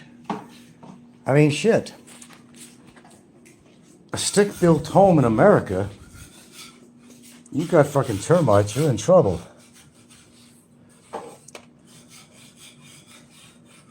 All that wood to eat, even the people who have the bamboo here. I mean, the bamboo gets to that too. Of course, we got the hallway here, and I want to repaint these walls, but not today. I did enough today. I gotta get more masking tape. I gotta put down. That's all concrete too. That's concrete. This is not wood floor. This is ceramic. See, we got really nothing on the walls in here. I couldn't figure what to put in here. It's a nice place, though. It's a nice place. I'm happy with it, you know. I'm happy for me. I'm happy for her. It's not bad at all. Concrete, concrete, concrete. Pardon me, we got shit all over the place here, but we've been vacuuming. Next thing we've got to do is start cleaning windows outside. Because once, a little hint also, once they start getting this kind of a film on there, it can almost like stain the glass, and you're not going to be able to get that off.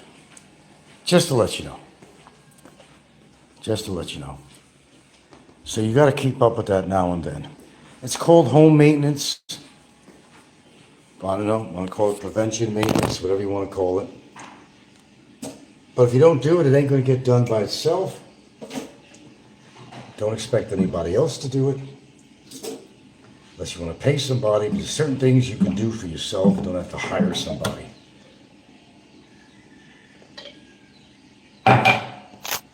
And no, I'll tell you right off the bat, I don't like painting. I hate painting. But I like the end result after you paint, though. I really like that. To know that I did that, it's looking better. And when the house is clean, I feel clean too. When the house is cluttered, I don't even like this shit on the table here. There should be nothing on here except a centerpiece or something like that. Napkins, they don't have to stay on here. They got a book on here. None of this shit should be on the table. Yeah, I'm funny that way because feng shui, whatever you call it, feng shui, feng shui, I kind of believe in that. Because when you got things organized around you, it's kind of a way of organizing your life. And you feel better for it. Everything just comes into form and function. And it makes you feel good. Makes you feel good. Okay, so yeah, we got the whole, look at this hallway, man. Can you believe this shit? Whew. Mother mercy. And she's at it in there. I'm sorry, man. Unless forcibly, you couldn't get me living in a tiny little room. I could do it for a while. If I was forced to do it, I could do it. I could live in a small room that's functionable. Looking good, babe. Looking good. Everything, you're looking good. Floor's looking good. Room's looking good. We'll just organize that cabinet later on. Your old jeans. How about my what? Your old jeans. My who? Old jeans and people's there. What about them? It's looking good. You know, actually, I went and I got rid of a whole bunch of applications that was on there, and I think that helped. You remember the problem I'm having in here with the pop-up ads and all that stuff? I think it might have worked. I went through a shitload of these unused or unwanted apps. It might have done the trick, and if it did, I'm happy as a clam. And why are clams happy? I have no idea. It just sounds right. Put tools in my hand and I go to work, brother. A man without a tool is like Fazio the Fool. Remember, you're not a real man. Fazio's philosophy, unless you have tools. You may not know how to use the tools, in his case, but you have tools, and that makes you a real man. Because he said, After all, Fazio said it must be true. A rail man has tools. Okay, I have to remember that. I don't have that many tools here. Maybe I'm not a real man. You'd be surprised how many tools I could operate on. Fuck, I do jackhammers, you name it. Floor sanders. I got a whole fucking list of things I've actually worked with. For, tools for descaling on a ship, the rust. I mean, I've done all this shit. I've done all this shit. Not all, but I've done quite a bit. I can't operate big equipment just to, the small boy stuff, Let's see. Wow, it's actually blue sky and sunny out there today. I can't believe it. Wow. Still, I think what do I have to go downtown for? There's something in my mind I had to do today. I was already downtown. It's really strange. I was getting the last of my money in the ATM. It showed how much I had left in there. I went to try it out. The machine keeps on saying, no, you got to take the minimum amount out of... It showed what the balance was, but we take it out every day, of course, when I get paid. I didn't want to release the money. It said, please try at a smaller amount. Well, you take out 10,000 at a time on there. But, you could take out less than that. You don't have to take out 10,000. 10,000 is the maximum per pull. Slot machine, right? It actually is. Per pull. You got 2 pulls per day.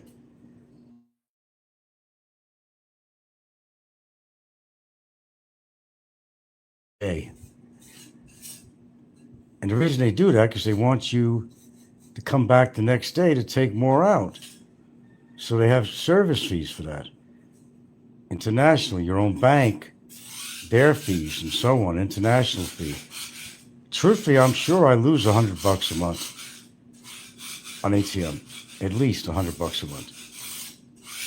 But that's the way I choose to get my money. And I'm always careful with my card because that card is really important. If I lost it or had to replace it, it probably cost me about $75. I'd have to call the bank. They'd have to send the express mail. It'd have to be a completely different card number. And that's happened before. But the bank will do it, though. They have a good policy, though. They'll just take it out of your bank account. Just make sure you do it while you have money. Keep a certain amount of money in your bank at the time that would cover those fees. So I'm smart. I don't keep anything in my Hawaiian account except my Social Security, and I take it out every single day until it's gone. Nobody's going into my account for nothing, bro. That ain't happening. Anyway, I got to get off here and clean myself up a little bit here. I'm happy I've accomplished something today, which I usually do anyway, but the boy really went at it today. Yeah, I really went at it today. When something's clean and looking good around me, man, just like in my living room, we got a round kind of a coffee table. There's always a half a dozen things on top of there, which there shouldn't be. There's things laying everywhere. And I blame myself. I'll take my shoes off in the living room. And I don't bring it where it should be or whatever. But it can get a little cluttered, not badly, but it can get kind of cluttered in there. Things on the TV stand, which is like a wooden stand. Things around there. But stuff like that is what irritates me. I like things to be in order.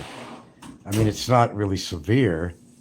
I'm not like a obsessive compulsive disorder on that. I just like order in my life, whether it's keeping the house clean, sanitary, hygienic. I don't like shit laying around everywhere that shouldn't be there. Decide, is this a keeper or do you throw it away? Are we going to use it? Not use it. Is something we have in the house, is it expired? Is it an over-the-counter something or another? Is it expired? You don't need it, throw it away. Go in the refrigerator. What's been laying around there? You got to throw away some of the stuff, whether it's a ketchup or if you had mayonnaise in there, it's already been opened, it's been there a long time, tartar sauce or whatever it might be. You got to go in there. You got to throw away some of the shit that could be spoiled and you can get really sick on it. Then methodically clean out the refrigerator with, vinegar and water and dish soap, sparkling clean, and there you go. It makes me feel better because we put food in the refrigerator and you don't want anything to get contaminated and or cross-contaminated. And maybe a lot of you don't think about that, but it's something you really should consider unless you like getting sick, unless you like having a stomach ache that you feel like you're going to die. Well, that's not me. You know, I even microwaved a sponge. I'll clean it with the dishwashing soap, squeeze it out. And which reminds me, let's get some new sponges there. And I'll put the sucker in the microwave for 2 minutes. When you look at your sponge, you see how porous it is? Okay? All those little holes in there. That's where all the bacteria and hides. And I'll guarantee you got particles of food from cleaning your dishes in there. You just don't really see it. Okay, that's how you get what is it? Listeria? There's so many things you can get from a bad sponge. So I clean it off. Even throw vinegar on it to clean it too. I put it in the microwave for 2 minutes. And that should do the job. That should do the job. And when you're using well water, you don't know how dirty that is. And even an antibacterial soap, dish soap, doesn't always do the job. It's according to what kind of bacteria it's in. I really haven't gone as far as having my water tested, but we do shock treat the well every month or so with powdered chlorine. We heat it up. We get some heated water, mix it up, pour it in a well at night. Run the water a little bit to get through the pipes that the chlorine gets through that and it stays in the pipe, stays in the storage tank, and kills all that bacteria. I know it sounds like I'm a germaphobe. No, I'm just a regular guy, man, who doesn't feel like getting sick from bacteria. Don't forget, I live in the Philippines. You have to be extra careful. I was extra careful living in Hawaii, but I'm more careful living in Southeast Asia, and you should be, and you should be too. Take your time to wash things off. What causes bacteria on your plates is when you have food particles. That's what causes bacteria. Generally, you can wash dishes just soap and water, be fine. If you just, any crusties on there, you got to get off. If you don't wash it good, yeah. But then you start thinking about, what about the water quality, Frank? Yeah, that's something to consider too. Okay. But generally, it's not bad. Let the water drip off the dish a little bit before you put it in the rack. Swag it around a little bit. Most people, what they do, which I'd advise to do, but it's not always sanitary either. You take a drying rag, right? Yeah, but here's the story with that. With a drying rag, you're doing each dish with the same rag that you just dried a dish off with, or a cup, or whatever it might be. And whatever might have been on that last dish is just going to be transferred to your new dish when you're wiping that dry. It's like a no-win situation, is it? But you can only do the best you can. These are little things in the kitchen that could save you a lot of heartache, a lot of pain. Keeping things hygienic, especially around the sink.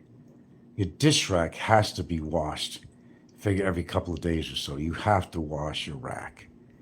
Wash your woman's rack too, help her out. But you got to wash the rack. There are always some tiny particles there that you don't see that settle at the bottom of the rack, and you put your dishes and, glasses on top of that, rim of the glasses, it gets on there, and that's where bacteria comes from. Okay, well, I hope you learned something today. Keep it clean, folks. Keep the attitude clean. Keep your disposition clean. Keep your mouth clean. Well, that's another thing I won't get into, but don't let me start on that one. In fact, I got to go brush just thinking about it. Keep your channel clean. Keep your life clean. Keep your groin clean. Keep your ass clean. In other words, shower. Oh, hold on a minute. Hold on.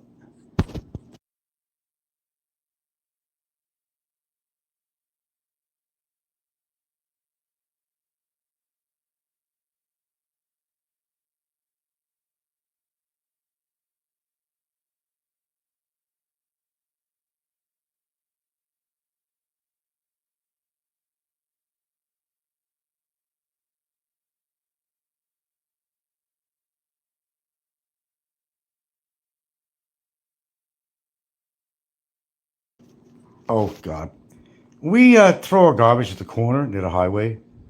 They used to now and then come by the house. You put it outside. It'd be a certain time of week.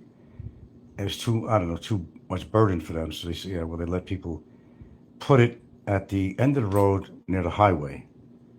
Put your bags in a sack, you know. Okay, well, I don't know. They're changing things around. They're trying to look up people that are putting their bags there. They have a sign. But the thing is, if they're going to come by the house for pickup, haven't made it perfectly clear to when. Because you can't leave garbage out there because the dog's going to get to it out there and the cats, it's going to be all over the road. You got to clean that up. It's the way it is at the end of the road anyway, where we usually deposit our trash and everybody else. Dogs or cats get into that, and a lot of garbage is strewn all over that area, and they got to clean that up. Apparently, there's some watchdogs around there. You saying I have to go to the barangay? But I sent a notice? There's going to be a lot of people going in that barangay, man. Oh, I'd love to go to the barangay and tell them, shit or get off the pot. Either you're going to get a truck come by here, or I'm going to keep on depositing my trash over there in a sack. It's one thing or another. Make up your mind. I will abide by anything, but just, let us know what you want. Let us know what you want. I gotta go, folks. Gotta go. Hope you learned something today. Have a good day. We have a beautiful day out there. It's not too hot. Blue sky, a little bit.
Buwayan ng gobyerno, puro nakawang plano. Hirap ang Pilipino, saan ang pagbabago? Buwayan ng gobyerno.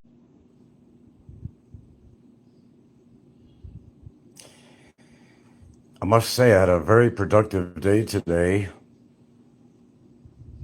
Yeah, you're right. I'm in a New York state of mind. I put up some shorts having to do with New York, my past, and kind of reliving some of my memories. Yeah, I guess you could say I'm in a New York state of mind today. I don't always concentrate much on New York. I think back of my parents, my family, every now and again, but I haven't really spent a whole lot of time really remembering well, how good it was, actually. These days, I could not afford to live in New York City, especially, or even Westchester County. It's very expensive. You'd have to live out in one of the other boroughs, like, Brooklyn and Queens or somewhere to even try to find something. But you're not going to find something living on Social Security, that's for damn sure. That ain't going to happen. So here I am, and here you are, So, I mean, yeah, you get the idea, right? But, yeah, I just don't think that's ever going to happen, me ever being able to visit New York. It's just too far away. Too much traveling for me. If I had the opportunity, I would love to visit New York City again and just walk the streets and perhaps go back to my small town in Mount Vernon, New York, which I'd be very reluctant to in some ways because, well, I know it's changed and I'd probably be very disappointed, but I would like to walk the streets and sidewalks that I walked as a kid, my family has walked, my parents have walked. sometimes you feel a connection to the past. And I'm kind of yearning for that. Sure, I'd like to do that, but I think that's an impossibility. It's just too much of a trip, too much of an expense just to, touch grounds where I grew up. It would be exciting. New York City has changed quite a bit since I've been there, and since the last time I've ever been there. Um, I still like to walk the streets and go to some of the great eateries and places I've been to and see how much they've changed. I like to visit my friend Mel, who lives in a brownstone on Union Square, another photographer. He's in his 80s now. My mentor, I guess. Yeah, I guess he was my mentor. Um, but just even to go back to my old town, I'd like to go to Glen Island Beach. It's in next to Mount Vernon, where I lived in New Rochelle. And I used to spend a good deal of my childhood during the summer, of course, going to Glen Island Beach. It was just a tiny little beach, really. But the memories from that beach, I used to go there also when the beach was closed in the winter, just to be near Long Island Sound, just to be near the water. I've always loved being near the ocean. I know it's always been a thing for me. But I have a lot of memories in New York. I can't forget my memories. Maybe who I am today, really. It's something in the back of your mind all the time. I was born and raised. And yeah, I got lots of memories. Some good, some bad, but a lot of good. And growing up as an Italian American in New York, that was interesting too. Some of the people I met and neighbors and community was great. There was a lot of changes that happened in my town, unfortunately. I guess you call it the League of Nations now because not that it's wrong with any ethnicity living there now. Every town goes through changes, but if you knew the Mount Vernon I grew up in, it used to have a name called the City of Homes. Mount Vernon was a bedroom community basically in Westchester County of New York City. Mount Vernon was bordered by the Bronx, New York, which is New York City, a borough, and Mount Vernon connected with that. And at one time, I believe it was part of New York City. Um, then it became a bedroom community. They commute to work all the time from Mount Vernon. Mount Vernon seems a way of having both worlds, where you could live in a suburb and go work in the urban environment by train. And you got two choices of train. You got the subway and you got the metro, which is very clean. It's fast. It gets you right down to Grand Central Station right away. The subway makes dozens of stops going through the Bronx all the way into Manhattan. Not the best ride in the world. It's noisy, it's loud, a lot of graffiti, and you never know what you expect on a subway. But Westchester County was a beautiful county, and some of the richest people in the world lived in Westchester County, and Scarsdale being a very expensive town also there. And New York, I missed the autumn time, the fall in New York. That was my special time because the hot summer, is fading away and you started to feel that cooler weather. You could walk out with just a sweater on. It was very comfortable. The leaves were turning beautiful colors. The oak trees, the elm trees, the maple trees, just burning with color. And there was always that smell in the air, fall. You could smell fall in the air. And what you were actually smelling was people who were sweeping up the leaves and burning them. But even that's kind of burnt in my mind. I remember that smell when I grew up in this one building, and the superintendent, that's what they called them at the time, used to go out there and rake up the leaves and burn them to get rid of them. Those memories are kind of burnt in my mind too, yeah. So, yeah, I was thinking back. I was thinking back of school. I was thinking back of my times, how I'd walk around New York City, get the whole experience of it, where I'd walk around people who were the same likeness as me, born and raised New Yorkers. and a lot of immigrants. But then again, everybody was an immigrant to New York. Go through my family history. We were immigrants. New York is made up of immigrants. When people complain that there's too much immigrants in New York, well, New York was built on immigrants. So look at it that way. But there's such a diversity of culture in New York, and such creative people coming out of New York, a lot of famous people in the music industry, in the art community, um, all the way down the line. A lot of creative people. And yeah, I'd probably be a little frustrated to walk through the busy streets of New York, but I'm a fast walker anyway. I fit right in. I think at first I'd be a little, I don't know, a little frustrated. I'm thinking. But I start smelling Italian pastry shops, and I start smelling pizza, real pizza. I start knowing that I could get any kind of food in the world I want that's authentic. That's what I miss. To get a nice Italian wedge, we'd call it, with sausage and peppers and onions. And just, oh man, I'm telling you, I'm just killing myself just thinking about it. Yeah, if I could really make a trip of that nature, I would. But it would be quite a trip from the Philippines to the east coast of America. That's too much, I think, of a trip for me. But hey, if somebody wants to offer me a ticket and accommodations to go there, I'll go there. You know, I'll go there. I guarantee I'll go there once this other shit is over. But it wouldn't be out of the. Well, I don't know. I don't know. I just don't see how it would happen. And I might be disappointed. I don't know. I might be disappointed in what I see, especially if I go back to my hometown of Mount Vernon, New York, in Westchester County. Might bring back just too many memories, which is the idea of going there. I'd like to go to where my father's buried, his ashes, in New Rochelle, New York. But just like to walk the streets. My old school, junior high, 4th Avenue, which is the main business district, and Gramercy Avenue, which at the intersection, 4th Avenue turns into Gramercy Avenue. And walk down there where my old school used to be, my elementary school, which was Columbus. Now it's kind of I don't know, they turned it into a special needs type of school or something. Hartley Park, the big 300 Gramercy Avenue, big yellow building. I had so many apartments in it. I think they made improvements through the years. Now it's gated.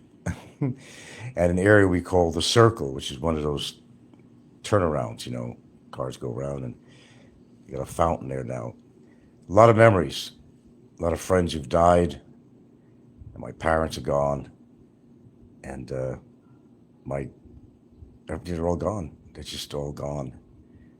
I used to visit my grandmother, my Aunt Mary, over on Allison Avenue in the Bronx, and I used to love going to White Castle around the corner. I used to voluntarily just take a subway to go visit her, but it was partially because I wanted to get some White Castle hamburgers. I was in the mood for White Castle, but I grew up very close to my grandmother, my aunt in the Bronx, rather than really my dad's side, which we weren't, we didn't visit that often. I don't know why we didn't. I don't know why we didn't. But they were good people. Of course, I met my father's mother and father, my grandparents. They didn't speak a whole lot of English, though, which I guess was part of a problem. They were old school. I even remember he had a vineyard, a little grape vineyard in the yard at the house. And it was like benches. You sit underneath this little trellis, I guess. Yeah, that's what it was. Yeah, trellis. And he had these beautiful grapes hanging from there. He was really good with gardening. I don't know if they were Concord, what they were. They were big purple grapes. And they were so damn sweet. You sit down, you put your arm up. I remember that. I got a good memory for the past. You grab some of these grapes. They were so delicious. I've never had grapes ever since, to be honest with you. So yeah, it's been kind of a really busy day for me. I haven't stopped since I woke up. I have completely painted my bedroom, well, mostly. And I've done some other things. I've been doing laundry. I'm just doing a lot of stuff today. and my head is in a really good state of mind today. The endorphins are just juiced up today. Feeling really good today. My body, mind, and soul feeling really good. No, not the prescription medicines. This is a natural high I'm getting today from my activity and even going back in my thoughts about New York. Now, I showed you School of Visual Arts on my video there. It's changed quite a bit. I wouldn't even recognize it. They've expanded, and they've actually in Canada too. I couldn't believe it. They have other places that they have other campuses scattered around. So yeah, in fact, I think they even changed the original building because when I went to school, it was on East 23rd. Now they're talking about 66th. Yeah, the building I was in at the time was kind of crappy, to be honest with you. So I think they moved over to a much better situation, bigger too, offering 2,000 courses, highly accredited too, along with New York Institute of Technology. They were highly accredited back then, and they're even more highly accredited today. But I really liked being around creative people, and I kind of really wish I still felt that way now. I mean, I'm not really around a lot of creative people. Oh, if you want to talk YouTubers and how creative they could be with their editing, I'm not even talking about that. Although I'd like to see that. But yeah, it just brought back a lot of memories to me. Enough to make shows about and put a couple of shorts on there having to do with New York City. It's a hustling, bustling place, but you know, it's true. If you could make it in New York, you could make it anywhere. I jumped ship. That's what I did. I jumped ship. I don't regret it. I don't regret it in many ways. Some ways I do, because I would wonder where would I wound up? What would I have done? Would I have continued my photography? What would I have done? I don't know. Did I have that much gusto behind me? Did I have that much I don't know. Uh, Trying to find the right word for it. Energy in that direction. Would have continued? Would I have taken the easy way out in New York and worked something else that just, that made good money? Because I always wanted to be surviving a lot better than my parents, and I have. I actually have. So I've accomplished some goals. I really have. I eat better than them. I've lived in better places. I'm higher educated than anybody in my immediate family. Um, my own daughter has never really been to college except maybe shortly at a community college. She didn't stay, and I managed to get in a number of years of college in two different ones. I'm proud of myself that I did that. It was fun just being with these people, creative people, and it gave me an excuse to be in New York City a lot by going to school there. So whether or not I turned out to be a full-time photographer or not, it doesn't matter. As I look back, it really doesn't matter because, I'm happy for the most part with the decisions I've made in my life. I really am. Um, hell, who gets to live where I lived? I mean, 27, 28 years of my life, born and raised, grew up in New York and experienced the whole New York scene and just about everything in New York you could think of. Well, almost everything. Managed to live in a beautiful state called Washington State, and I lived outside Seattle, north of Seattle, a beautiful state, beautiful forests, beautiful mountains. And at the time I lived there for most of the part, it was fantastic. I didn't really mind too much of the gloomy weather.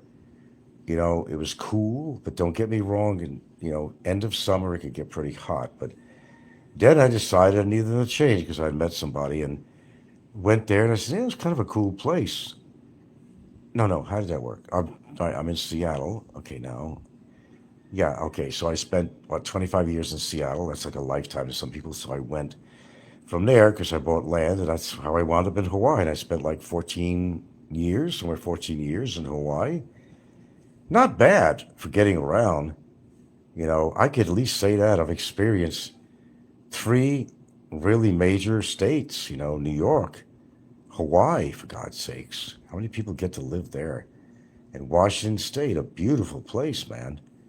A lot of people say a lot of ultra liberals. Yeah, maybe so. A lot of tree huggers there. Yeah, probably right. But it still was a good place. Then, of course, my last round, hopefully, is the Philippines. Right here. And I've had what I think is a wonderful life here so far, and I can't complain about it too much. If you want to just remove all the extra cockroaches in life that's been presented to me by certain people, but I can overcome that too. There you go. So I can't complain. I can look back on certain things in life where I wish I could have made some changes of. I've done some goofy things in my life. I've done some stupid things in my life. I certainly have, like a lot of people have. Damn. Almost blew myself up one time, really. Scientific mind. I knew how to make gunpowder. and, I, and I took my sulfur and charcoal and what is it, sodium nitrate, and I mixed it up very carefully with a round-edged plastic mixer, so not to create any sparks. And I mixed it up by a formula and had an old microscope housing. And I wanted to create a rocket. And I was like, what the hell was I? 13 years old, 12, I don't know. Wanted to make a rocket. And this is the back of my dinky apartment building I lived in. This tiny little kind of a courtyard. It was really meant to put a couple of cars in there, but no, nobody parked. I don't think anybody owned a car in there.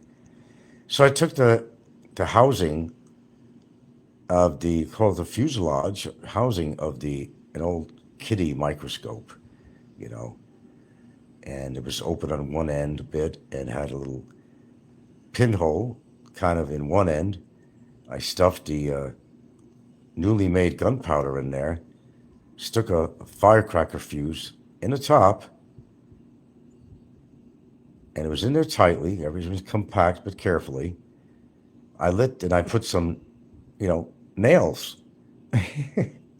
around the bottom of the microscope housing as a stand, right? Okay. There's no fins on there or anything. It was going to guide this thing, okay, but whatever, I lit that puppy, and it's a good thing I got away from it a distance because that thing went off. And there was my building. There was a parallel or catty corner building right next door to me. When that thing off, it almost shattered windows. It was like, oh my God, it was like a quarter stick of dynamite or something. And it blew. It was loud, and I didn't see it anywhere. I don't know where it went. It could have been almost like a grenade. I was lucky that nobody got hurt, that none of the shrapnel went through their windows, or that I didn't get caught with shrapnel in my head or my eye or something. But that sucker did take off the way I wanted to. Never seen it again. I ran in the house. I didn't want anybody to know it was me unless they were watching. But that thing was loud. They didn't know what the hell happened. I'll always remember that. But it was dangerous. What I did was foolish. It was dangerous. I've done a lot of stupid things too, but my place of refuge was the Bronx River, off the Bronx River Parkway in Mount Vernon. And it was a tributary, basically, of Kensico Dam, which is a dam that fed, Westchester County, upstate. Kensico was a pretty good-sized dam, and that was the source of the water from the Bronx River. It was basically the outlet from the dam. It had goldfish in there. It had carp, carp, actually. Carp. It used to excite me to see it in there's like a little waterfall in Bronxville, not the Bronx, but Bronxville, part of Westchester. And I used to love the waterfalls. It reminded me of the countryside. We never got to go to the country much growing up. And I used to go down the rivers just to be there and take my camera. And I used to love seeing the gold carp in the water underneath the waterfalls. And I used to go there during the fall season when all the colors were around the river. And it just made the area so beautiful. That was my idea of being out in the countryside, because we never really, as a kid, never really went up into the wilderness, never went up to the mountain, never went into the countryside until later on. But those are my memories of New York. They're not bad. And I don't regret that I wound up in the Philippines, and I wound up in a great relationship. And I don't know, it could have turned out a lot worse, Really could have. I was really going nowhere after a while. Yeah, I had a lot of women in Seattle and all that, but like I said in, historically on my shows in the past, a lot of shallow relationships, a lot of women, and a lot of, there was a number of potential women, though please don't get me wrong, there actually were. There really were. Did I regret that maybe I did something stupid or whatever? I don't know. I fucked up some relationships that could have been probably the best of my life, but you make stupid mistakes, you assume too much or whatever. But I moved on, like everybody does, and can't complain too much. Some regrets, we all do. But I'm in a place right now of I feel happy inside where I live. The house, I like the house. Love my partner and the family I have here. Love my dogs. I'm pretty content. Just got to get some other shit out of it. Clean up. And we have that. It's after storm, but it's, what is it, Monday today? I generally try to do it on a Monday. So, yeah, there's a lot of pollution. And even the neighbors, we help the neighbors and so forth. And that's how they do it around here. Helping the cows, giving the cows some stuff. And the neighborhood dogs, one old one I always feed over here. Another really friendly dog came by. I don't know who he is, had a collar on, but wasn't interested in the food. Wasn't interested in the water. The other one was. So there's the girls. And they are, this place was on fire practically 15, 20 minutes ago.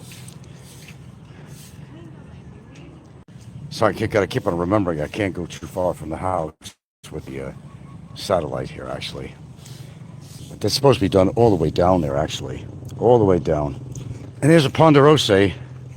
Yeah, eventually going to need to repaint the wall. That's pretty constant. Quite a stretch of wall in here. Some stuff was burnt here. Cows are happy. Goats are out there happy. Everybody's happy today. I don't know why. Maybe because the storms are over. Not that we really had it too bad over here. Some goats. So it's kind of like goats country living is what it is, really. Here's this friendly dog. I don't know who owns him. Hello. Follow me around. Very friendly. Very for smelling my dogs. I let them out here. You're very friendly, aren't you? You got a little bit of shepherd in you. You got a little bit of shepherd in you. Dogs like me. They know who to like. They can feel people out. They know who's worrisome or not, My dogs would be terribly jealous if I was seen playing with this dog. But yeah, you can see down there, and if I had to show you a close-up of the railing, you'd understand how it's rotting. His stuff is, my neighbor's stuff is corroding too. The goat is very wary of the dog because she don't know, or he, or whatever it is. But goat's kind of curious too, actually. It's not running away. Yeah, and it's really nice that, see, all this land over here is part of a family feud thing. I mean, there's so many owners on this or something, or someone tried to sell it that didn't own it or something. There was some controversy with this land. It's a big plot of land here, really. And I'm glad nothing's happening with it, because then you're going to have all these houses building up over here.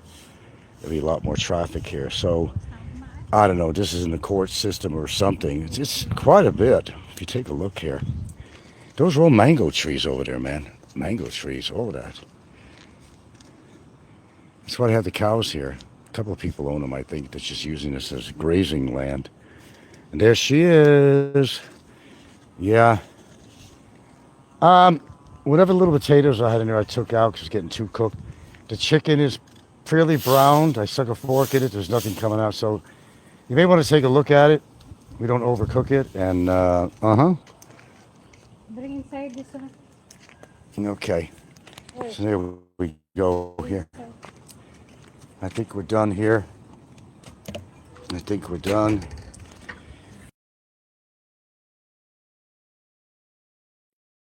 Going to happen unless it's specified or promised to a dignitary of some sort. That's, how it is. I say more. Yeah. So for something, and they might get it done. It's got to be worthwhile, Yeah, I've done a lot of a lot of shit today online. How I found the time to even do it, that's amazing in itself. Because I have actually been really busy. But it's good for me, moving the blood, moving the body. And there you go. Roasted chicken in the oven. We got a roaster going there, baby. I'm gonna have to make some mixed vegetables or something to go with it. I'm not gonna have any rice. Stove's clean, floors are clean. A lot of different things were touched up with paint, even in the kitchen. Of course, the bedroom back there was painted up, and I'm very happy about that. House is coming along.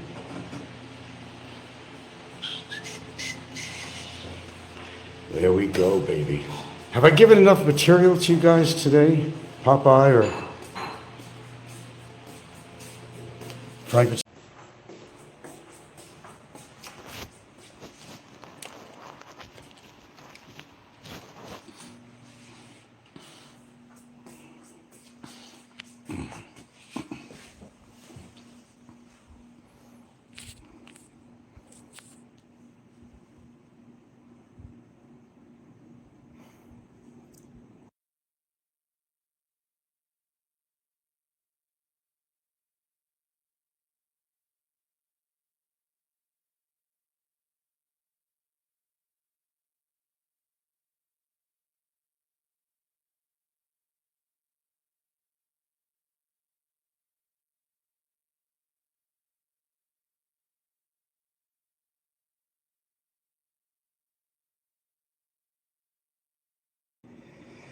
Okay, this is going to be my last video of the day. I've been pumping them out, but I'm trying to do it purposely so I could slow down and just kind of chill a little bit.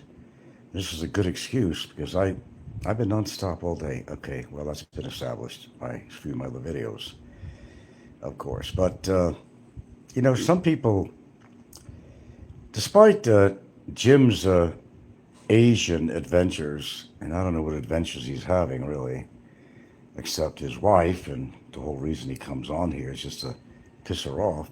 Probably the worst thing you could ever do. But, he won't listen. But, we know somebody like that, too, that just didn't listen and got himself into a lot of trouble. Well, you know the history, so. With that being said, Jim is, for 54, and he works out, but it goes to show you what steroidal usage can actually do to you.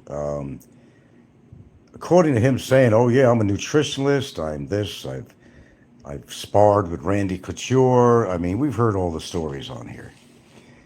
I believe he's on my thumbnail, I believe. That's him without his hat on, and him in all his glory, really. And what it tells me that despite having a physique from working with weights, he's doing something wrong. He is age 54 at the moment. He's 54. But he looks like somebody in his mid-60s easily. So is it the steroidal use? This is a good topic because it fits in with a lot of stuff here, actually, what we talk about on here, because this is not a show to go jump on Jim, although it's real easy to do. There's so much material to do that. But this is just an effect of observation. He's so proud of his physique, but I don't actually think he's actually taking care of his health, in other ways. And he's so in love with his body that I think he's ignoring certain things. He's chewing tobacco, which is really bad. Lifelong, I think, with that. Okay. And then the steroidal use of 20 years.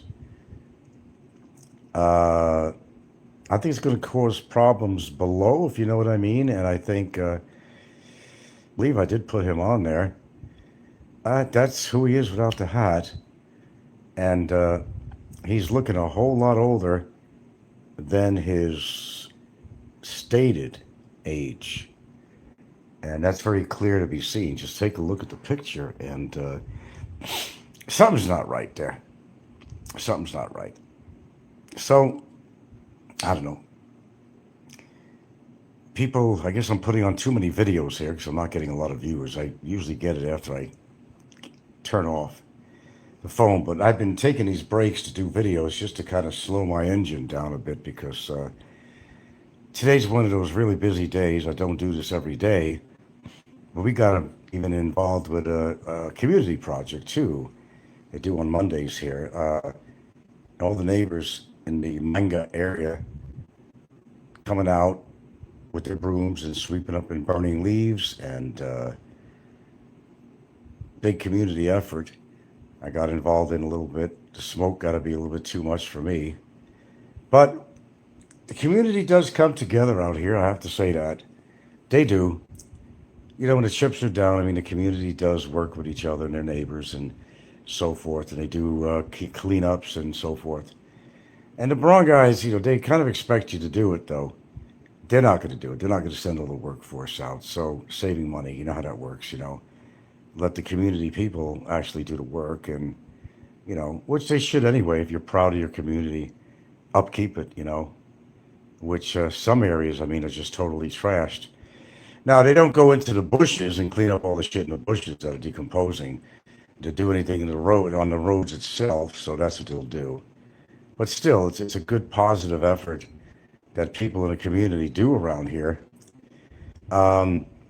I was watching a video. It was kind of a documentary sort of video about the Philippines with these recent storms, and one coming right after the other, right after people are trying to recover from one thing. We've had 21 typhoons this year in the Philippines, and the one we just had, it pretty much, the size of it, pretty much encompassed the whole country, if you could think about that. It had to do with the geology of all these islands, and all the mountains actually would create a funnel for creating all these flooding rivers and flooding into towns. The mountains would actually create a funnel the way the Philippines is designed. So one disaster after the other. And this kind of activity seems to be picking up in the Philippines. And as I said, one part of it is the warm water picks up energy, and especially shallow. Now, there were some areas that had some pretty big waves that washed in and did destroy some communities, actually. You don't hear everything on here, you know, till you come across it, but how many meters high? And it was the ocean kind of burping up. And it wasn't really from the wind. I mean, the ocean was just kind of burping this water out. So basically, there was a lot of disasters by wind and so forth, and drownings, of course. This last storm, I think, only killed a couple of people. The other one was, I don't remember how much it was, in the hundreds at least. I don't know. It was up there, way up there. So it's really been an interesting year if you think about it. Weather-wise and disaster-wise, it's been an incredible year. Phenomenal. It's been a phenomenal year in the Philippines. And I know people on the outside that are looking in there, and it's really not helping the Philippines at all. I mean, I'm not going to do a show about tourism, but I'll just mention it again, that tourism is definitely down. Stock market is down below where they want to be. There's like some numbers there, like 4.9. It should be like 6.5 or something, and I don't know what that represents, but they're down. They're down. The stock market is down. Bitcoin picked up a little bit. There's a few other stocks that picked up.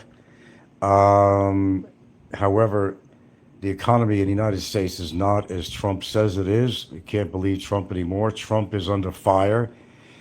Unfortunately, the Democrats had to give in. They did something very noble that they didn't want to do, but to open up the government again so federal employees could be paid, and so they could open up the SNAP program again. There were about 8 Democrats that had kind of leaned over to the Republican side of things and gave in, but they did it in a good gesture to government open again. Hopefully these people are not really being too attacked about it, but people not only are getting their, I don't know, they had gotten this little stipend during the SNAP payment for the food. During the shutdown, they got as much as $250 per family or members per family that was separate, but collecting it. But now they're going to continue to get their regular through 2026. Has been funded, so they will get their regular SNAP benefits through 2026. But the unfortunate thing is that the Democrats had to cave in on this, but and Trump loved it and empowerment, over the Democrats. And I think a couple of things are happening here, interesting too, in regards to Trump.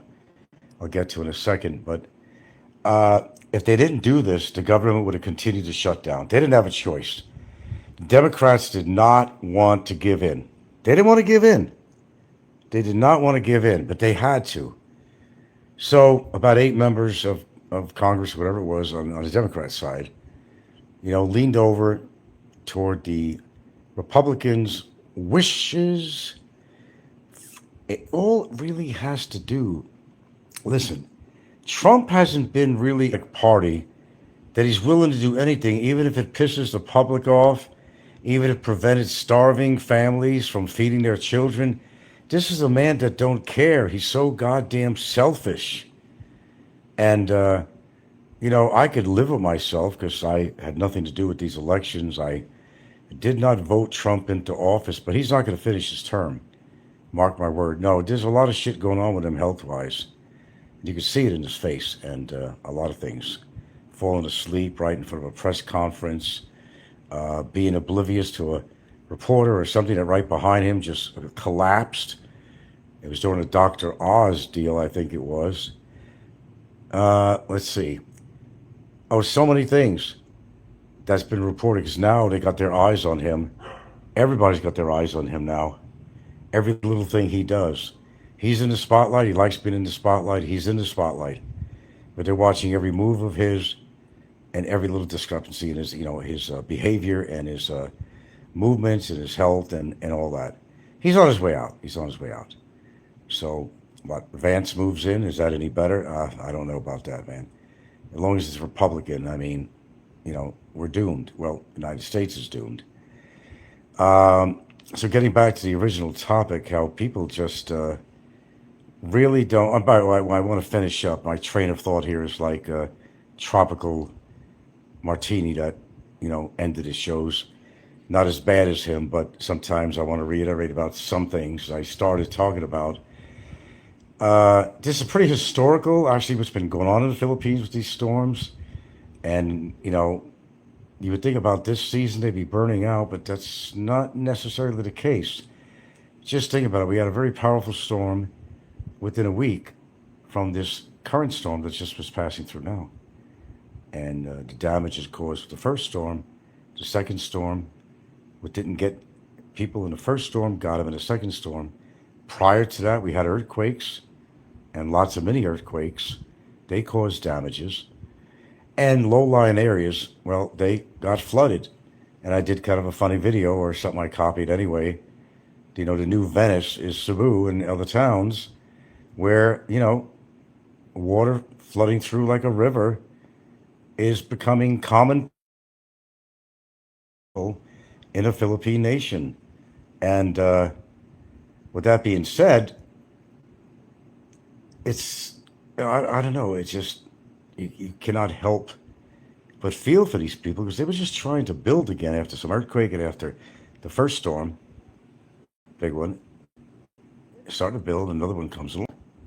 Where do you start? Where do you finish? And then this water, the ground retains the water, and it takes a long time for that water to drain, maybe into other tributaries, or be absorbed by the ground. But the aquifer probably is very full. If you live near the ocean, there's tidal situations that actually contribute to the aquifers around underground. It's a gravity-fed situation by the tides, high tides, and it's a gravity thing. So the grounds are pretty saturated in all these areas that had flooding. And it's just like in the desert, it's so dry. If you get a flash flood in the desert, It's very dangerous because the ground is solid, it's dry, it's solid, and there's seemingly nowhere for the water to go. That's why they always tell you if you're in a desert area or a dry riverbed, don't go anywhere near that. If there's flooding going, a heavy rainfall, and it's really dangerous. Okay, so getting back to original, yeah, some people, and you'll notice this with some YouTubers on here, they're just not really looking good. I mean, look at Ricky and look at Jim's Asian Adventures, and I think he's on my thumbnail. I believe I did. Um, he's not looking well. He's not looking well at all. And he's boasting about his physique and all that, but I don't think it impresses anybody. But he's got so much going against him. These are the kind of people that shouldn't be on. They got themselves in trouble or something in so many ways, not just one way.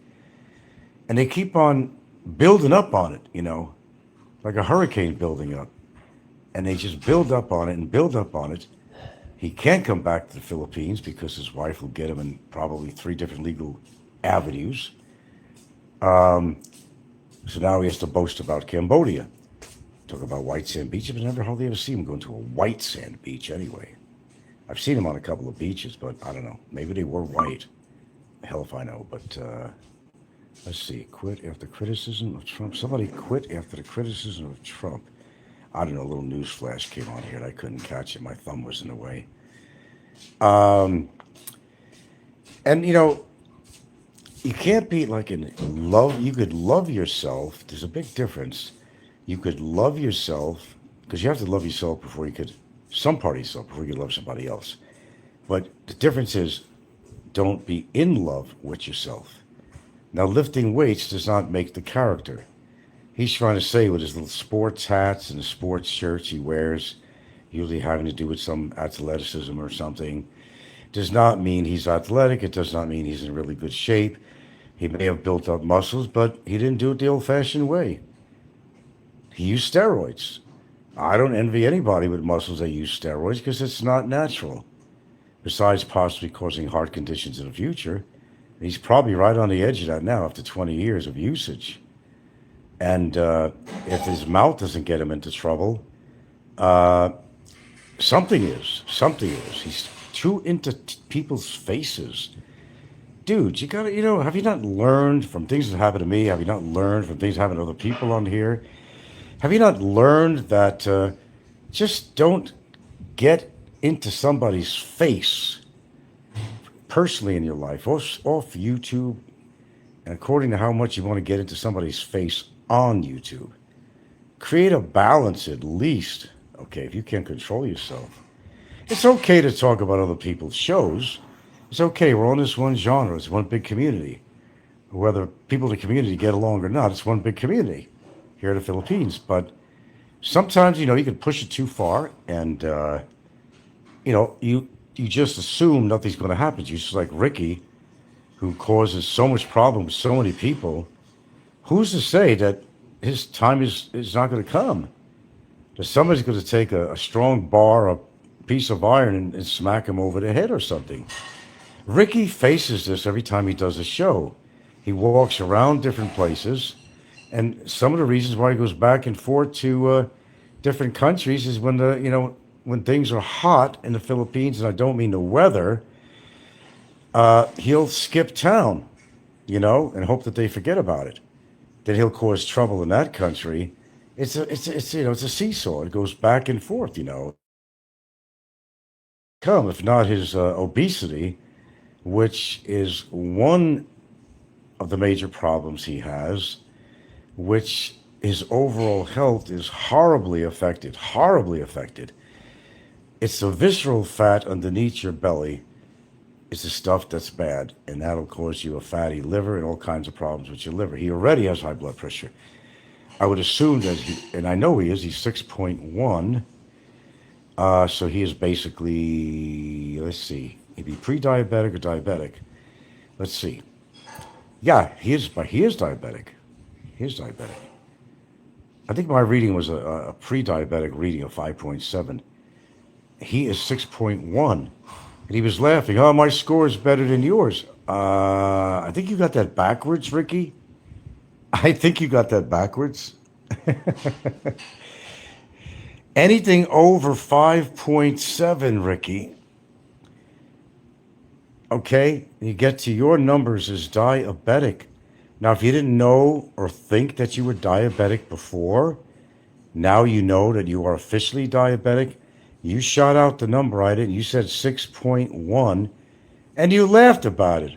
How you lose? I got 6.1. I got a better score than you. No, you didn't get a better score than me. You got a worse score than me. 6.1. You're diabetic. On top of being hypertensive, you probably got a horrible liver from your drinking. My goodness, you probably have your, what do you call levels? Cortisol levels are probably through the roof to where you're yelling at the camera and screaming at everybody. You're not in good shape, Ricky. I mean, I don't know how to politely put this to you except just state the facts. You're not in good shape. Okay? I don't want to hurt your feelings and all that. And maybe you're in a state of denial, man, but go to Egypt if you want to be in denial. But come down to reality of where you stand. You ain't going to be around much longer, man. Considering your age and all the above things I just said, you're not in good shape. You're not in good shape. And, when you get diabetes, it basically promotes all the metabolic breakdowns of different organs and functions of your organs and the whole bit, Do your own research. You don't have to believe me. I've been right about a lot of people so far, and I'm no magic maker. I can't foresee the future, but, just having common knowledge, you don't need much, and know that when somebody's suffering from obesity, to top it off that they drink all the time and so forth and so on, their lifestyle and so on and so on and so on and so on and so on, it's not going to lead to anything good. So Jimbo, I don't know if he watches my show, Asian Adventures. Dude, you're on burnout, man. And that's not his girlfriend. It's not his girlfriend. And, I'm still going to stick to my guns on this one. That girl can't be of legal age. I don't buy it. It's just my thought. I don't think she's of legal age. And he's, basically laughing at Ricky, who has to pay for his company, which he does. We all know that. But this is what Jim does. And Jim was, paying this girl to hang around him. She's to have a companion. Jim is kind of in people's faces all the time, and they're not like that in these cultures out here in Southeast Asia. They're just not like that. They don't like being approached with, they don't know who the fuck you are. You got a white face, you're a foreigner, they're approaching you, and you're asking personal questions, you're in their face. It's not a good idea. It's not a good idea. And he thinks Cambodia is so safe. It's not any safer than the other southeastern country. Let's figure that. Let's go with that. It's, common knowledge. I don't have to be there. But, Jim is, he's on burnout, man. He's chewing tobacco, which is the worst. He's going to get mouth cancer. He's been doing that for a lot of years. And again, the steroids and testosterone he's been taking for ages, man. It's not under control. It's out of control. Then his temper is out of control because he's a binge drinker.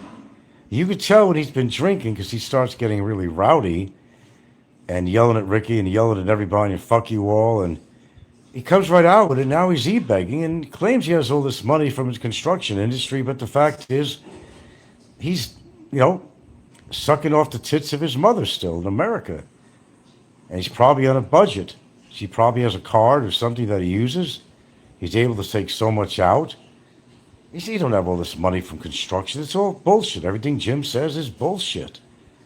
Now, why am I talking about Jim so much? Because, well, I find him fascinating to watch, and anybody fascinating to watch, like a drama on TV. There's not going to be a good ending to this. You want to be there when it happens. It's like one of these, like, I told you so situations. There you go. I told you so. But don't listen to me. I don't know anything. I'm still alive at 71. I may have a lot of years left. Who knows? I'm doing a few things right. But again, do your own thing. I'm not in control of your life, but don't pretend that you're in control of your own life. He's out of control with his life in relationships. He's claiming that he misses the two Philippine kids that belong to his wife. No, he don't. No, he don't. It's all bullshit. Someone said he was practically crying on one of his shows.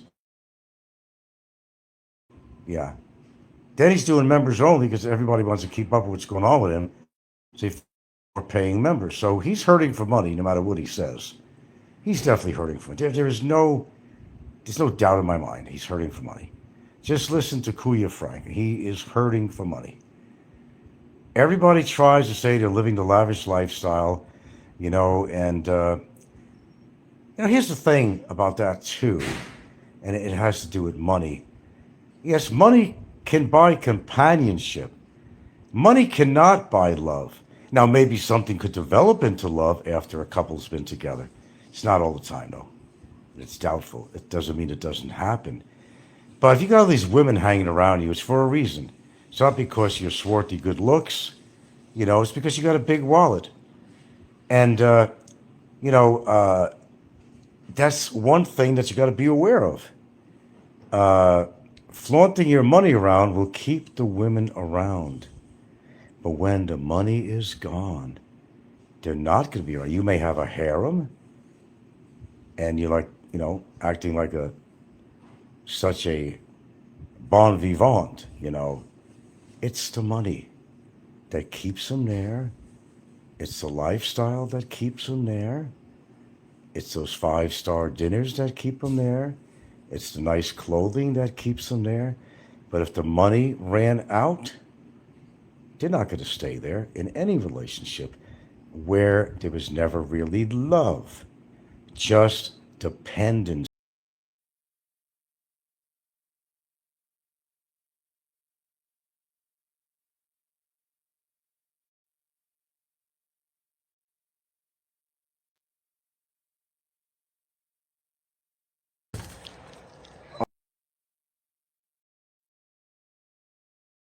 Good morning.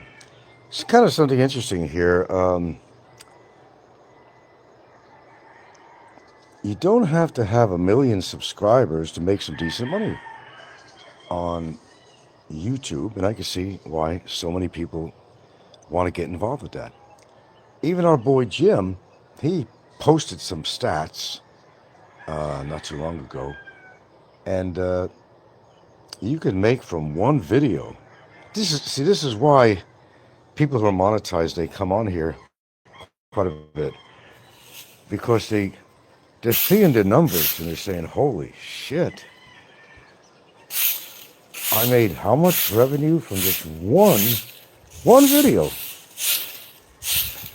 I'll give you an example, like 23,000 views on one video could bring up to $500 revenue. So you can understand why people are gung-ho on monetizing their channel. But the questionable thing, of course, is how are they earning this money, and what kind of content are they actually putting on here?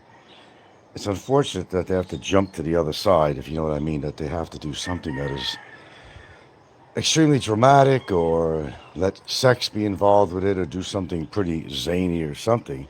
It's kind of like selling your soul to the devil to make money on YouTube in order to grasp a wider audience. I'm in this for the adventure, not the money. Nothing to do with money. Of course, I was monetized once before. What did I make? I wasn't on long. The most I made was 200 in a month or something, but I didn't push it. The meta tags and all that shit, getting your video out there and all that stuff. I never pushed it. I don't push this. I'm not monetized, but I don't push this show. I mean, I'm lucky I'm even on, Sure, who couldn't use the extra money, but I think it's really like selling your soul to the devil or something, because you get caught up in this whirlwind, basically. It's a whirlwind. And you feel that you keep on gotta making videos. You gotta make more videos. every day you're seeing the money coming in, you're saying, wow, man, this is too good to be true. Now, Jim is an example. How is he surviving? Say, well, his mom is giving him money or something. Well, first of all, I don't believe he owns a house in America. He did live at his mom's house. This ain't all about Jim. Jim's been pretty controversial lately. That's why I bring him up, etc., etc. But Jim's show is also based. It's on drama. Really, everything is drama. It's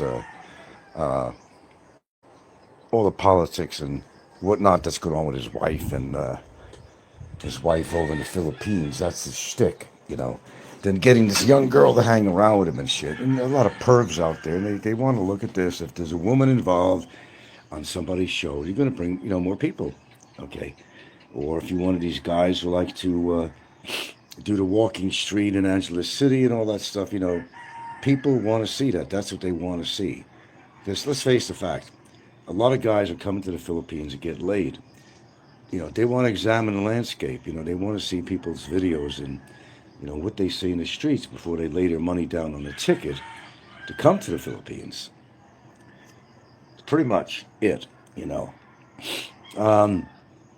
other concern is that for those that are seeing any action, real action, and not just saying that they're, getting women left and right, and we know people like that, you got to worry about STDs for me.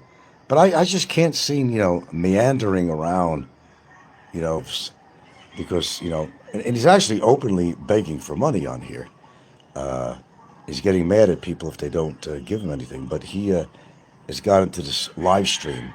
And it's really easy to get into live streams, because that's where you're also going to make your money. It's not just all the views you get per video, but you go live, maybe you get a donation or two or something like that. He doesn't seem to get many donations. I'm using him as an example because he's the not up and coming loser on here. He's always been a loser, but he's feeding off this. And as dumb as Jim may be, he's not a very smart guy. And there's others on here that are dumb as a fucking rusty nail. But everybody knows numbers, okay? I don't care what country you come from. You may not speak a language, but you all know numbers. You all know mathematics. You all know dollar signs. It's universal. So you got to find your niche. You have to find what makes me the money. Create the drama on your show. And of course, you guys know all the elements, talk about women, show women, put a woman on camera, get a controversial guest. People have figured out the formula and they're doing it. But yeah, there is money to make on here. I mentioned 8 Miles from Home quite a bit because this guy has got it down. If anybody's got it down, he has the whole that bring people to, because a lot of people don't like the drama. And a lot of people think that drama is the only thing that gets people to watch their show. No. He's a British guy. Him and his wife they're British. They've got a child and they just had a new baby. And there's a lot of family-oriented people that like to watch his show. For example, he gets a lot of sponsors. You make money from that. Then he's very smart. Certain shows he'll put members only. He'll put some catchy title on there. Man, I gotta listen to this. Ah, shit. The only way I could see that is become a member and have to pay for membership. They're not only making money from, for example, the revenue from how many views they get, but they're making money from sponsors. They're making money, monthly money, from people who will actually ridiculously pay for a membership every month. So he has constant money. He's a younger guy. He's in his 40s. And a lot of people wonder, well, how does he survive? He's not retirement age. By the way, they're just raising the retirement age to like 67 years and 8 months. If you didn't know that. Yeah, so it's going to make it harder for you to retire. You'd have to wait. Well, you want to get the best Social Security check you can, then you work till you retire when you're 67, but now you're going to have to wait an extra 8 months Yeah, it's 8 months, not a year, 8 months more to get to retirement. By the way, I just thought I'd throw that in. I mentioned it once before. Um, I'm not making any efforts to build my channel, so I'm not really into this monetization. If I knew my channel even had a chance to be worthwhile to get monetized, I would do it. But I almost say that almost every Filipino at least goes on Facebook anyway. I guess you could make money on there too. But here on YouTube, maybe just a lot of them haven't caught on to this. It is a way of getting out of poverty if that's the direction that you. And so it begins again today, and I'm having one of the kids at least do the masking for me because that's one part I just don't want to get involved with, although I've done everything else. And with paint we have left, I think we might be able to cover this whole wall situation here, coming down to where Gilded is over there, possibly, and do one section at a time, then come around and definitely didn't do this. It's just a little project I got going here because every now and then you got to repaint the walls. In the entryway, I can see how dirty it is. You may not be able to see this on camera, but I could see it. On the wide angle lens here now. That needs to be done. So, little at a time, yeah, all of that. I could see it. You probably can't, but you got to go over it every now and then. Dogs lean up against the wall, that causes dark. This is really dirty here. You can probably see it. But yeah, there we go, for a hallway, more semi-gloss. And we're just trying to cover with the tape we got left, the molding on there, so we don't have to get paint on there. As I said, the prep work is worse than anything. Take some rag. It's, rag it down, any dust that might be on there. That's kind of how you do it. So, yeah, I do actually, contrary to public belief, I actually do keep busy around here. Or else I would go out of my mind. But having a house takes a lot of maintenance. Well, I've proven that. That's just a beginning, really. Probably is people they buy houses and they don't maintain it, so it turns out to be like a major project later on, which is more time consuming, costing more money in the end. So what you do is you just do this, preventive maintenance, keep things painted up, cleaned, and so forth, patched up, whatever you got to do, and go with the flow of it. At least you get it done. I've got the cabinets done in here. This whole room actually has been painted, except for the trim up here, and that was fine in the ceiling. And believe me, I don't like ceiling painting. I don't like painting at all. As I say, I like the final finished product, and after everything's cleaned up and everything looks good. So, we are big hallway, huh? The prep work is the worst. All painters hate prep work. Believe me, ask any laborer, painter's helper, that always is the one that's stuck to do all the prep work. The chief painter or owner of the business, no, he doesn't do any prep work. Hardly ever see that. That's why he hires people, because they don't really want to get involved with that. He'd rather just paint. A lot of times they just spray paint, which makes it easier. But little things like in a house, you don't need to spray paint this. You just get a roller. We got our Westinghouse going here, so enough breeze. Yeah, all the way down there. We'll go that far if I could with the remaining paint. Boyson, good coverage. If you're going to buy any paint out here in the Philippines. Anyway, the project continues.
Okay.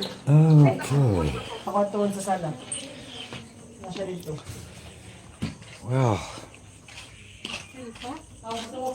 oh, that looks nice. Let's see.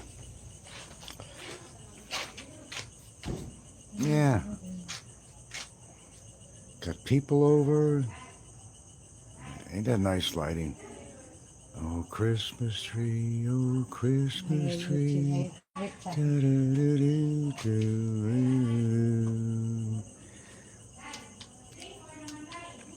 See what different kind of lights and modes this thing has on it. Oh, I like that one, yeah. There we go, look at that. That looks nice.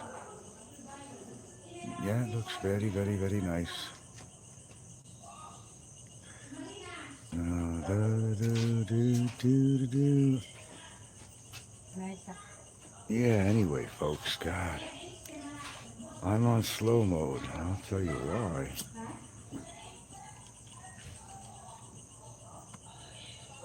I think all day today, I'm just, you know, like a turtle, like slow mode, energy out of me. Though maybe I was coming down with something, but like when I was going to do the hallway painting, I did some masking, but my daughter's son did. He wound up finishing it off because I was just, oh man, I got to tell you, I still am now. I just had no energy today at all. You put me sitting down in the chair and I'm like practically going to sleep. I'm getting, my normal sleep per night, but, which isn't really, isn't really a lot. But I even was going to try to do a few videos today. I said, fuck it. I said, I don't even have the energy to talk. I mean, I'm eating good and all that stuff and everything's normal. But holy shit, I mean, shit on a shingle. Ain't that nice? You have to put a little battery pack on that to work, though, that light. She comes up with all this stuff, I don't know. As you see, some family here, and one of her friends is here.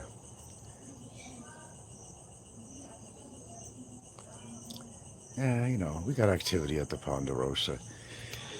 Oh, nah, man, I tell you, I can't explain it to you. I'm just, am I anemic? And why would I be anemic, It's kind of that feeling where you just feel fatigued. You just feel fatigued. See all the activity in here. She's on her computer doing her job. Oh, yeah. You just feel fatigued, I don't know if it's an age thing. I don't know if I was coming down with something. Not that I'm aware of. Got to take my blood pressure, see if it's too low. But, I get, this is one of those days. Well, it was, even hot in the house. I mean, the hallway's hot. I was doing some painting this morning, as I've been doing around here lately. And I was just, I get these spurts of energy. But then followed by, bam, bam. Like somebody let the air out of the balloon. So, someone took the energy out of me. I said, holy shit. I was getting concerned. But no, last time I had blood tests are all good. I don't know, maybe I'm just really tired. I don't, things catch up with me after a while, Dealing with the storm shit, there's a lot of issues. The generator, I've been a lot more busier, and I'm actually eating sort of less. I lost about 5 pounds because of a little more activity, which is kind of good for me and it's a good weight. Not a radical weight loss or anything like that, but am I getting too personal here? But you want to know everything about me. I'm not going to tell you when I took my last shit or what the texture was, but I could tell you. I mean, and normally I'm pretty talkative too, even around the house. Except I've been to tell you the truth, I've been just kind of moping around today, man. Yes. In fact, let me go feel more comfortable. All right. You're not maybe gonna. Well, anyways, the hallway. Anyway, it's all nicely painted all the way to here, and you can't see what the lights, the other lights say it on. But all this is painted. So some taping up there. I gotta get off. All nice and white and clean. Very nice. Very nice. Man, I barely got enough energy to even talk. Bedroom was done here. The bedroom was done. I'm just laying in the bed now. That was done yesterday. So I've been, I get these bouts of energy, and for my age, I'm saying, yeah, man, pretty damn good. But then my body is also telling me that, do you realize how old you are? I'd say to myself, well, I'm not speaking to myself. It doesn't come to that point, but not yet. But said, what the fuck is going on? No, actually, the realization that you began your 70s, and in my mind all the time, I'm always thinking like I'm 25 years old, but I'm not 25 years old. I'm a lot older than that. And sometimes I got to realize that.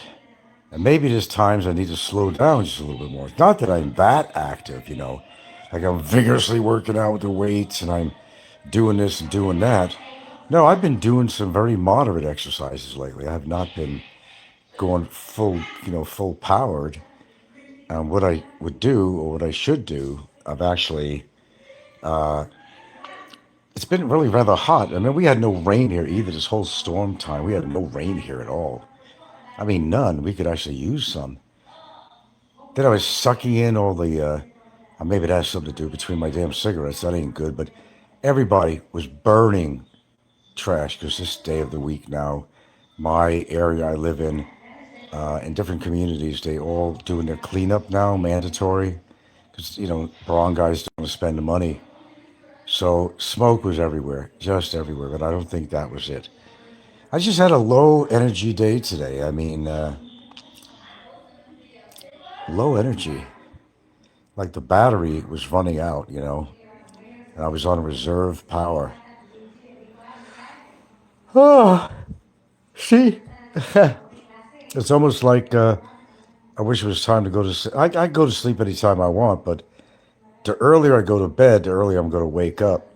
As I said, I get maybe 6 hours of sleep a night. That's really not enough for any of us. Actually, we're all, no matter what age you are, you're supposed to get at least 8 hours of sleep in, man.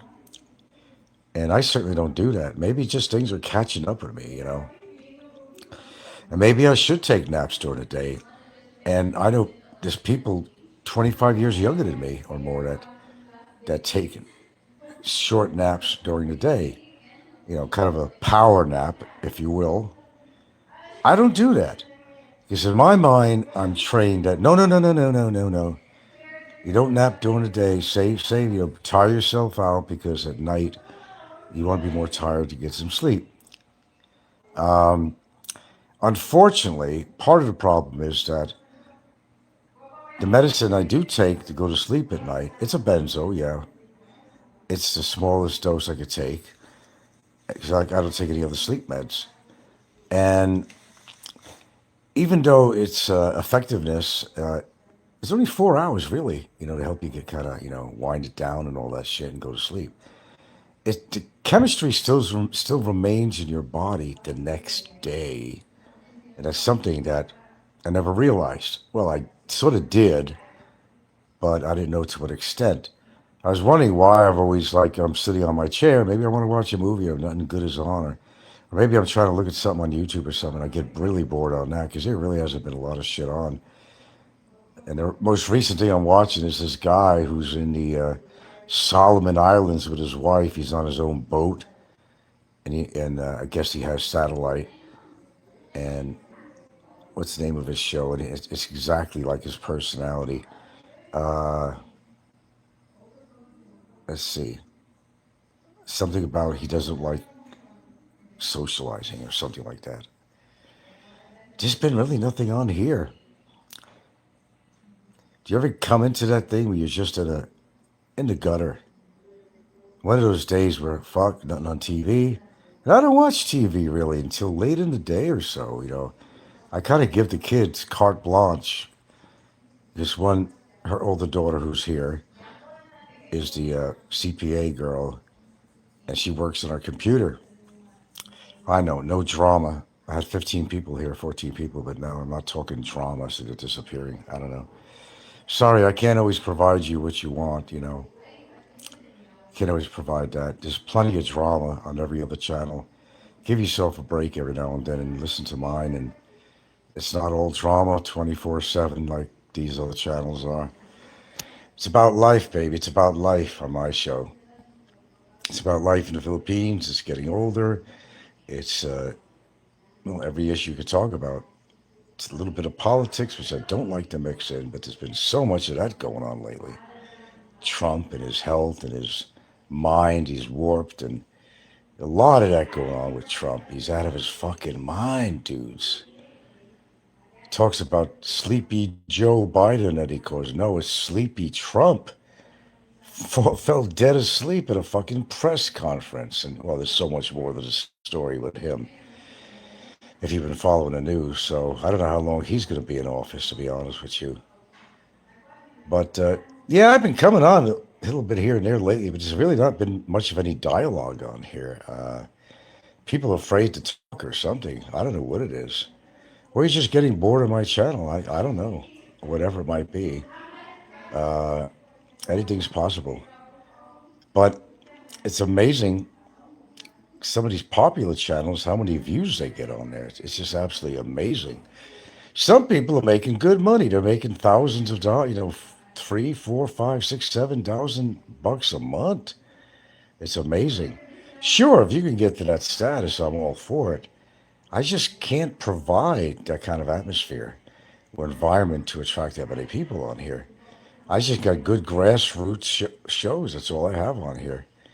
You know, I talk about what's going on here in the Philippines, my thoughts and everything, and subjects outside of the Philippines, but I just can't do what other people do. I'm just not going to throw women on screen, and I'm not going to make it a slash and burn show. I could talk about other YouTubers and offer opinions, but I don't want to be in this vortex that people love to be in, and I got caught up in many times historically from my channel.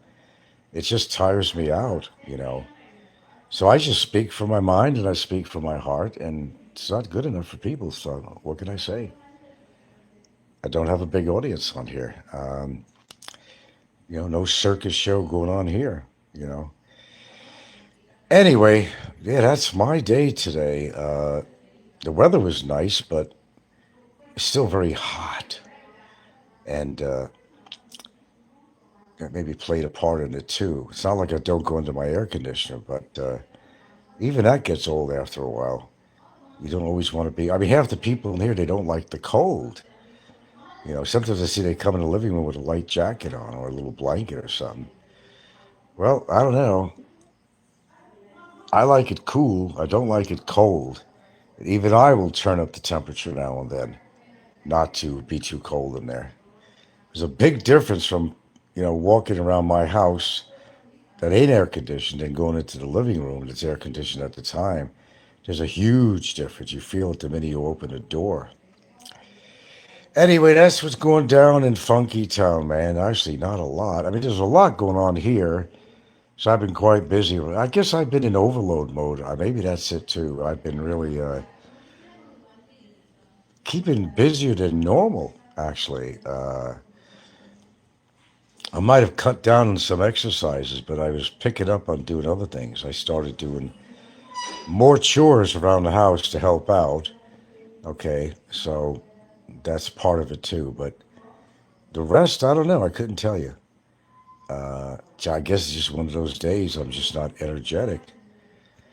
But I'm not getting any younger, my friends. I'm not getting any younger. Neither are you. So things change, you know. But I do have a lot of energy normally. I don't know where I get it from, to be honest with you.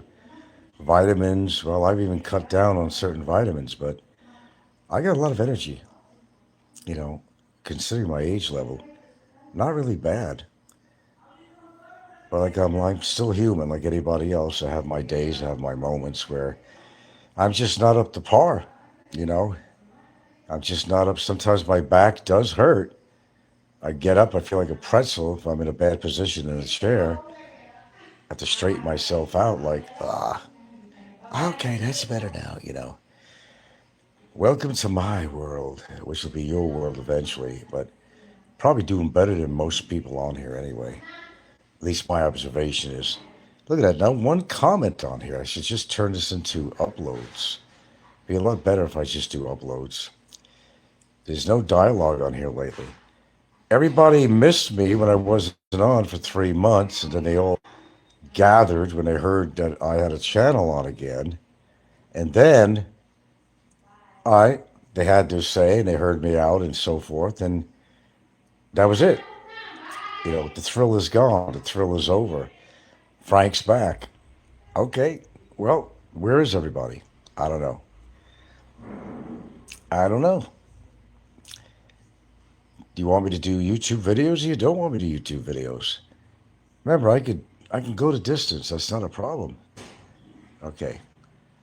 I have not caught up on shit going on in here because I said I've been really tired today. I haven't seen too much shit on here. The shit I've seen on here is where just Jim's always on more often, and who wants to hear his crap about his wife and his muscles and his steroids and all that. It just gets pretty damn old. Uh, who else? Ricky's done a few things lately. Same shit. I mean, I'm not really missing a lot, but there's a lot more out there if you want to get a little more adventurous and check other channels that you've never seen. Yeah, turn that on. Yeah, there we go. Oh, she left? Yeah. We got a full house here tonight. Sort of kind. Are they all going to sleep in the living room because of the It's AC? working. They're working on a computer. Yeah, our daughter works on a computer at night. A lot of them don't even sleep at night. They wind up sleeping during the day if they don't have any school.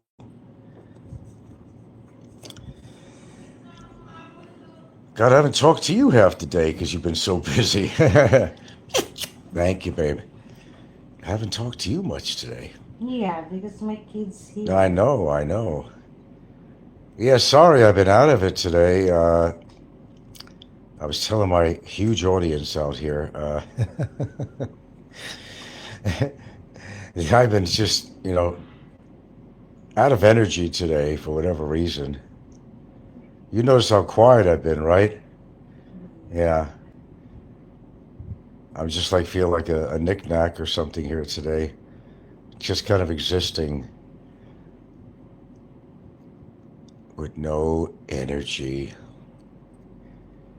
Yeah, I couldn't wait till it became nighttime because I'm actually looking forward to going to bed. I'd like to get one good sleep of 10 hours if I could ever accomplish that. Not naturally, that's for damn sure, but there's always a drawback to anything you take to get something positive done. You know, if you're taking medicine for something, it may have a side effect, no matter what the medicine is, for what the purpose was. Same thing what I take to help me sleep. It's, let's see, what's the word I'm using for it? Not effectiveness, but close to that. Well, yeah, the efficacy of the drug is only like, well, it only lasts really only 4 hours, really. But the thing is, it stays in your system the next day. And if you're taking it every day, you're never really losing it out of your system. Ah, wait a minute now. I'm making sense, right? That's why I get tired during the day. Add it to my age and blah, blah, blah, blah, blah. I might be answering my own questions really on this. So remember, anything you take is going to have some kind of side effect. Not everything, but a lot of people, they're on different medicines for this or that. You're going to get side effects on that. You may not you'll definitely, most of the time, you'll have some kind of side effect that maybe you're just not aware of and you're thinking of something else. Boy, I don't even have anybody even leaving comments on here. Boy, I'll tell you, they just like listening lately. Do I have that soothing voice you just like to kind of kick back and ah and kind of listen to? I've been told that. I've been told that. You just like listening to my voice, right, Popeye? Popeye's sitting there probably jacking off to my voice, you know. Now, would that surprise me? No, that wouldn't. So where's Ricky tonight and whoever? I really haven't gone around to check who's been on. Maybe just didn't have the energy or the inclination to do so. But I found one guy, quirky dude, I don't know, he's sailing around the world on his boat and with his wife. And something, the name of his show is something like I'm Not Sociable or something like that. He's in the Solomon Islands. Hotter than hell. He's with his wife there, and he's got a cat on board. And they have some way of cooling themselves down. I think they have a little air conditioner on there, but I don't know what kind of batteries they're running on that shit. He's got satellites, probably the same thing I have here. I actually have two into this at the same time. Don't ask me about that. I actually do, actually. The dogs did eat earlier, right? Yeah, the dogs are eating. They ate all their food? Yeah. Okay, good. Okay, but what's going on out there, folks? You're too quiet. You're just much too quiet. Must have a different crowd listening to me out there. There's somebody has always something to say. Or did I block everybody already? I didn't do a lot of blocking. Just some key people on here I've actually blocked on my show. Or you can look at my fan, maybe that'll hypnotize you. Okay, well, yeah, I got 8 live ones out here, but it's not worth hanging around doing a longer show if nobody's going to do any dialogue. I just could have done an upload. And maybe that's the answer all along. I said that for years. Frank, don't do live streams. Just do uploads. It's a lot better. Or do some shorts or something on here. Especially if you don't have a whole lot to say and you want it to be really topical. Just do a freaking upload on here. Nobody gives a shit anyway, really. Remember, I'm not monetized, so I don't give a shit on, how many subscribers I have. It's channel never went anywhere. I've had 13,000 subscribers once, though. Then I took myself off and I lost all that. So people were wondering, gee, you don't have any subscribers. You get like 121 or whatever, 124 subscribers. Well, had a whole lot more than that. Maybe I just didn't think it was worth going on to try to get more subscribers in here. As I said, I don't put myself out there. The metadata, all that shit, description, and that's probably part of the problem right there. I was able to do this better when I was on the laptop, since I'm not using the laptop. They had a whole section on there. Why is it different than on a cell phone? I don't know why. You could put your tags in. I never seen it on, the tags, yeah. I don't think I've seen it on here. It's just description. And I haven't seen the box you could put your, tags in there to get your audience in there. But still you listen, though. I've been on here for 25 minutes and nobody said a goddamn thing except me. It's like I'm talking to myself.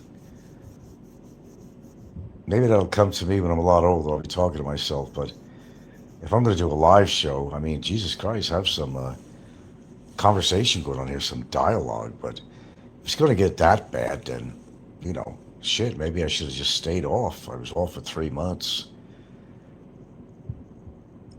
Contrary to what you might believe, I don't like listening to my own voice.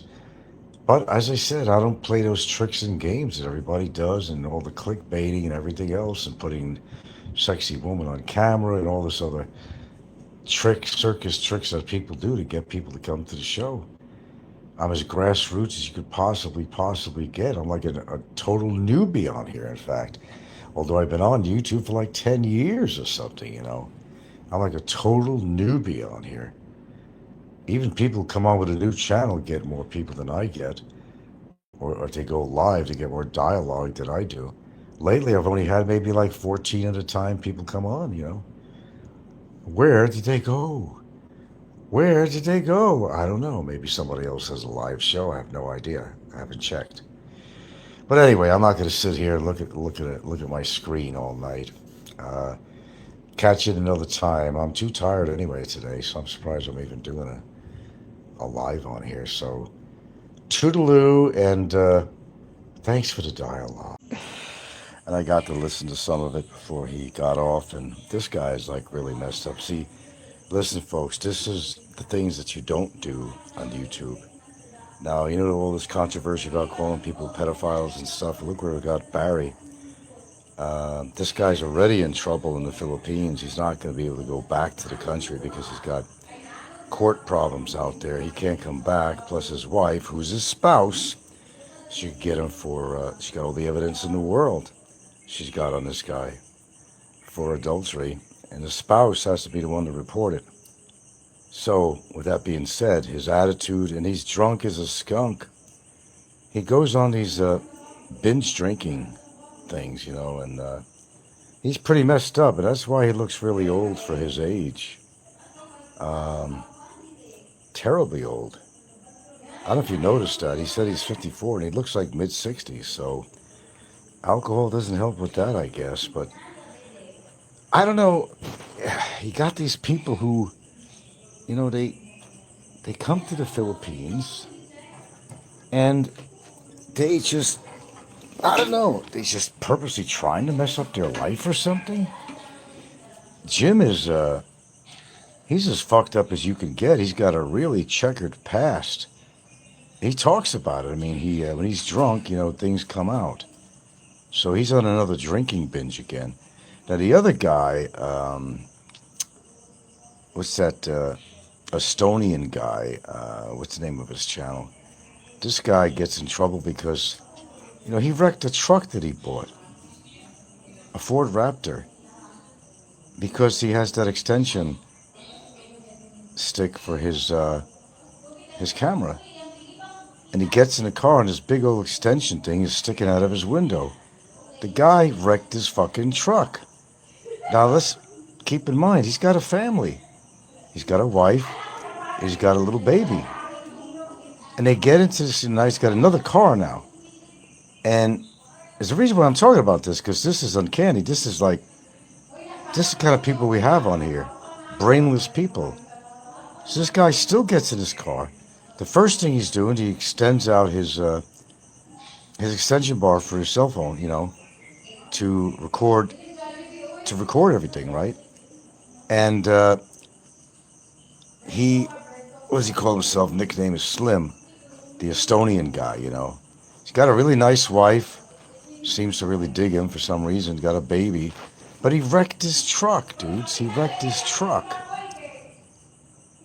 Yeah, I was on not too long ago, but wasn't much of an audience. I've been feeling pretty tired today. I did a whole show based on that, basically. I decided I was going to, cut it for the night. But then I got to listen to Jim's Asian Adventures, and he was at it again, man. He was drunk, very abusive, attacking Ricky, calling Ricky a pedophile. Well, I know somebody in jail, but in part because of that, but Jim figures he could do that because he's in Cambodia.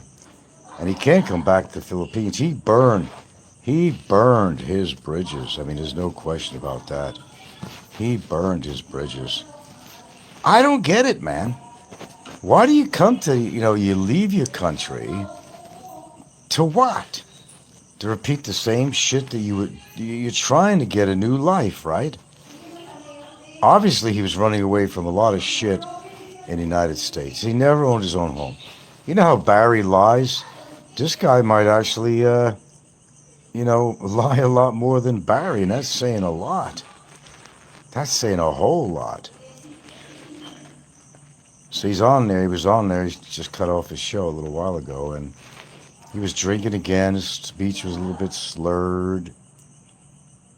Yeah, you know how it is. You saw him before. He's on the. Yeah, that's him. He's been juiced up for 20 fucking years, and all he tries to do is show his muscles. He's so in love with himself. He's oblivious. Because the guy admitted he was into all kinds of drugs. He was in jail. He has an He has an anger problem, anger management. With that record in history, first of all, how did he even get in the Philippines, or even travel around? I don't know. Even to come when he originally did. How did he let him in? I can say the same about Philippine Antics. Her. That's amazing too. But this guy is just so messed up. And you don't come and stay in another country and live in another country if you're that messed up. You know how I would say on my show, no matter where you go, there you are. Well, there you go. Oh yeah, man, he's way out of control. He's like Fazio, and Larry and all these people. Their accidents just waiting, and Ricky, their accidents waiting to happen, man.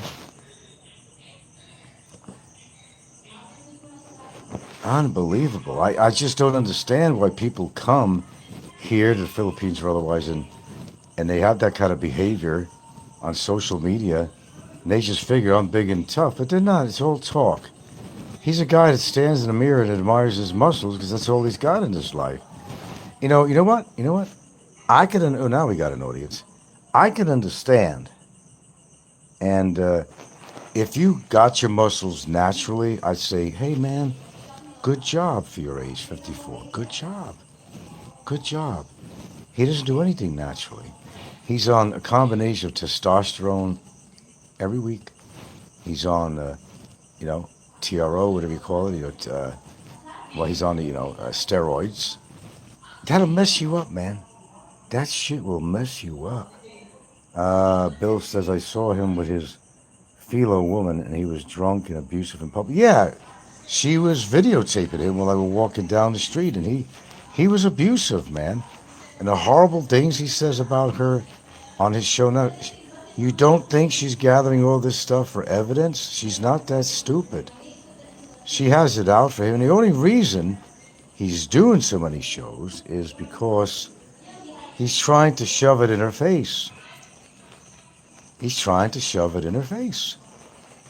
He's knocking her left and right, blaming everything on her. But look, I'll be honest, I don't know what her personality is like.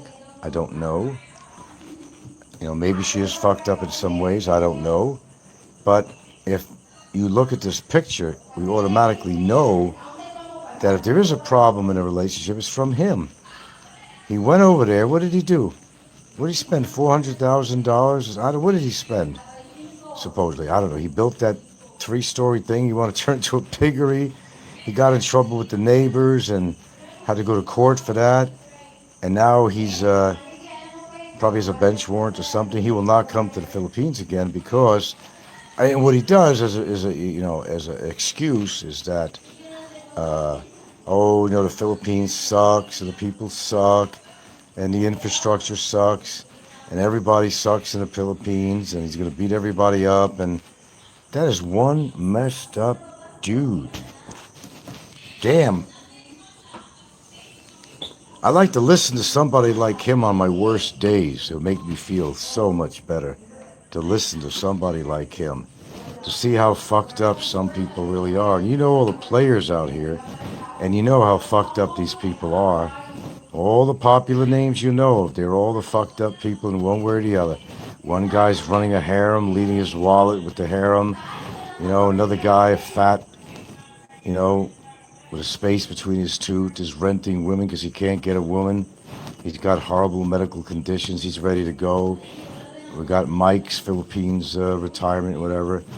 He's got some heart issues and don't want to totally admit to it. He never leaves his house except on his desk to do his shows. He makes up all his stories. None of it is true. We also got Steven, who's a British guy. Hello, all you lovely people. What is that called? Philippines in the eye of an expat. That guy's really fucked up too because he's another one that just makes up these stories. He doesn't really go anywhere. Oh, I met this guy, or this guy just wrote me, or I just found out this guy down the road, or I talked to this guy. They're not doing anything, man. They're not doing anything. Mr. Bill says, oh, look, clearly he cannot handle his alcohol to start with. With any of the problems are just going to compound. Exactly, man. Some people just shouldn't drink. I hate alcohol, man. I don't like alcohol. I don't drink. Fuck, the whole time I've lived out here in the Philippines, I didn't drink. I haven't drank out here. I didn't even drink when I was in Hawaii all those years. That's 14 years. Yeah, that's right. It's not like I had an alcoholic problem and I quit or something. No. Mostly it was in Seattle. I'd go out every other weekend or something because I was raising my daughter. I'd go out every other weekend and I'd have a couple of Bud Lights or something. If I got really challenging, I'd have like maybe a rum and Coke or something. That was it. But then that got old and I didn't go out that much to the bars. I said, I don't need this. So that's my story. But yeah. Why is it that everybody on YouTube is so fucked up, though? Birds of a feather tend to gather together, right? How is it on this genre especially? There's so many fucked up people on here who claim to be living the idyllic life, and they're not. They got issues and tissues. All the popular guys on here, how you want to rate their popularity as being good vloggers are just, big pieces of shit and liars. They're not living a good life. Would you want to be in if you were a woman, would you, okay, we could go sort them out one by one, but that'd take all night. I'm kind of winding down to go to sleep tonight, but, we got a guy on here that's got a couple of women, got one pregnant, And, if you've seen the guy, he's not exactly good looking. He's a big guy and he's got money. He's got a big wallet. And I've always said that if he didn't have a dime to his name, do you think he'd even get one woman, nevertheless two in his own harem? It ain't going to happen. He knows it. He knows it. He's just taking advantage of a situation because he's got money. Without money, they wouldn't even be looking at him. Nice dinners, all that shit. If you were an aspiring Filipina to upstep your life, then you go hang with a guy like him, right? That's what you do. That's what you do. So they claim they have the great life. They do this, they do that, they travel, whatever. But they're not happy, not truly inside. Because they normally wouldn't be able to get a woman. This particular guy I'm talking about is a really huge guy. He's overweight. He's very, very, very, very, very tall. He's not good looking. And you're going to tell me that he's got women in his harem, even had a baby with the mistress, and they're all living happily together, supposedly, sharing the same fucking bed? Give me a fucking break, man. Tell me it ain't the fucking wallet. You're not going to convince me otherwise, and even he would not convince me otherwise. It's the fucking wallet. Then they act so cocky and such narcissists. Look at me. No, it's look at my wallet. I'm better than you because I have more money than you. Oh, I can travel. Oh, yeah. I got this woman hanging on my arm. I'm sorry. I wouldn't trade places with him. I would never trade places with him at all. No, not even. I'm happy just where I am and what I'm doing, man. The less complications you can make in your life, the better.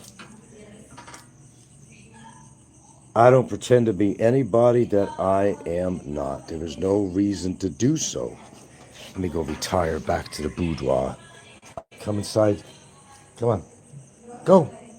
Go inside. Go. He's Ginger in here? Let's see. Hold on. All right, girls. What's that? I even say goodnight to my girls here. Look. Good night, girls. You get some sleep, okay, babies? You get some sleep? You get some sleep. Yeah, you get some sleep, okay?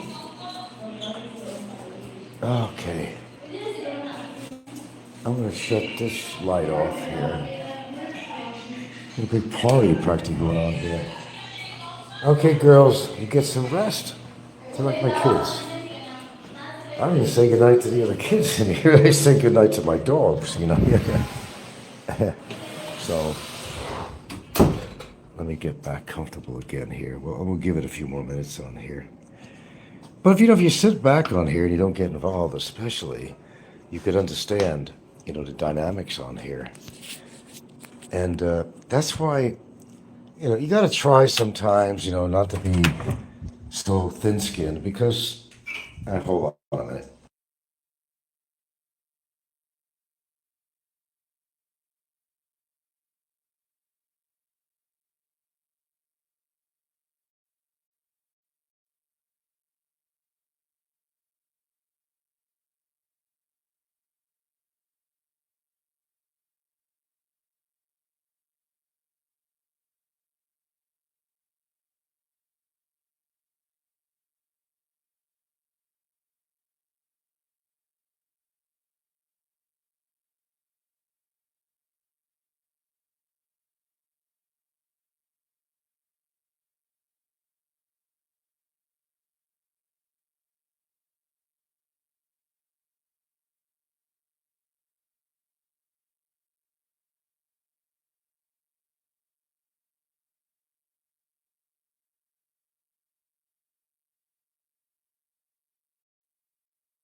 Oh shit, my audio is turned off. I'm sorry, you didn't get to. Oh my god. I was even reading the comments there. Oh, jeez. Okay. No, I was saying they're not all what they put themselves out to be on YouTube here. They got, besides Jim with all his problems, no matter where you go, there you are. And Jim's one of those guys, and so are the others. They're all leading a fucked up life, leading to disaster. They're dropping dead like fucking flies on a hot windowsill, and we know the people out there that have some health problems, drinking problems, and so forth, and what they eat and I don't know. It's outrageous. They're just a stick of dynamite ready to go off at any fucking time. No, I've been on for what is a week now. I don't know what it's been. I was off for about 3 months, something like that. I don't know. I didn't even count. It wasn't bad. It wasn't bad at all. I think the first week it was a little uncomfortable because I'm so used to doing shows. And 3 months it went by. All I did was just listen to some shows on here. It was a lot better for me. I'm almost thinking if I'm going to be on here at all, just do uploads. How many times have I said that? I get lazy. That's why I do lives. Live streams don't work for people. It really doesn't. Look at 8 Miles from Home and a lot of other shows. They just do uploads and they do fantastic. And every now and then when they do a live, and then they're making tons of money. But as I said, my goal is not necessarily to be monetized. I wouldn't make money if I was anyway. I've been down that road and never made shit. Jim was claiming he made $1,000 last month or something on his show. Whatever. You know what it is? People like to watch other people fuck up. Like Barry was one of the biggest fuck ups on here to date. And, well, there's numerous people that have, but he was pretty high at the top of the list. And people just like to watch people making mistakes. They like to watch people shooting themselves in the foot. Boy, Barry did a hell of a lot of that. Fazio, all these people, Well, why do they all gather on a Philippines genre? Why do we got so many fucked up people on here? I don't understand it. Is it like that all over? I mean, it must be. But people like Jim, don't let him kid you. He loves the Philippines. He used to boast about it quite a bit because now his wife, there's friction, and he knows he's got a lot of shit against him. Court thing against him for assault. Assault in the Philippines, man, you can get some years on that in this country. He says, oh, it's just an assault charge, he says. Assault? Well, assault will definitely get you permanently blacklisted in this country, especially from a foreigner to a Filipina assault. Oh, hell yeah. He doesn't, I just don't think he takes things seriously. He's his own fuck up. And usually people who drink, they get rowdy when they drink, especially the binge drinkers. He's a binge drinker. Oh, I haven't drank in how many months? He's drunk all the time. His wife. Well, actually, in many ways he did, but he assaulted a Filipina. They got into some hassle near his house, I don't know, and they threw a bottle. Supposedly it hit his kid in the head. He had to go some surgery. And one thing built up into another. He's afraid to go back to his own house there because it's the neighbors there. They would attack him, would kill him if he came back there. That's why he's not there.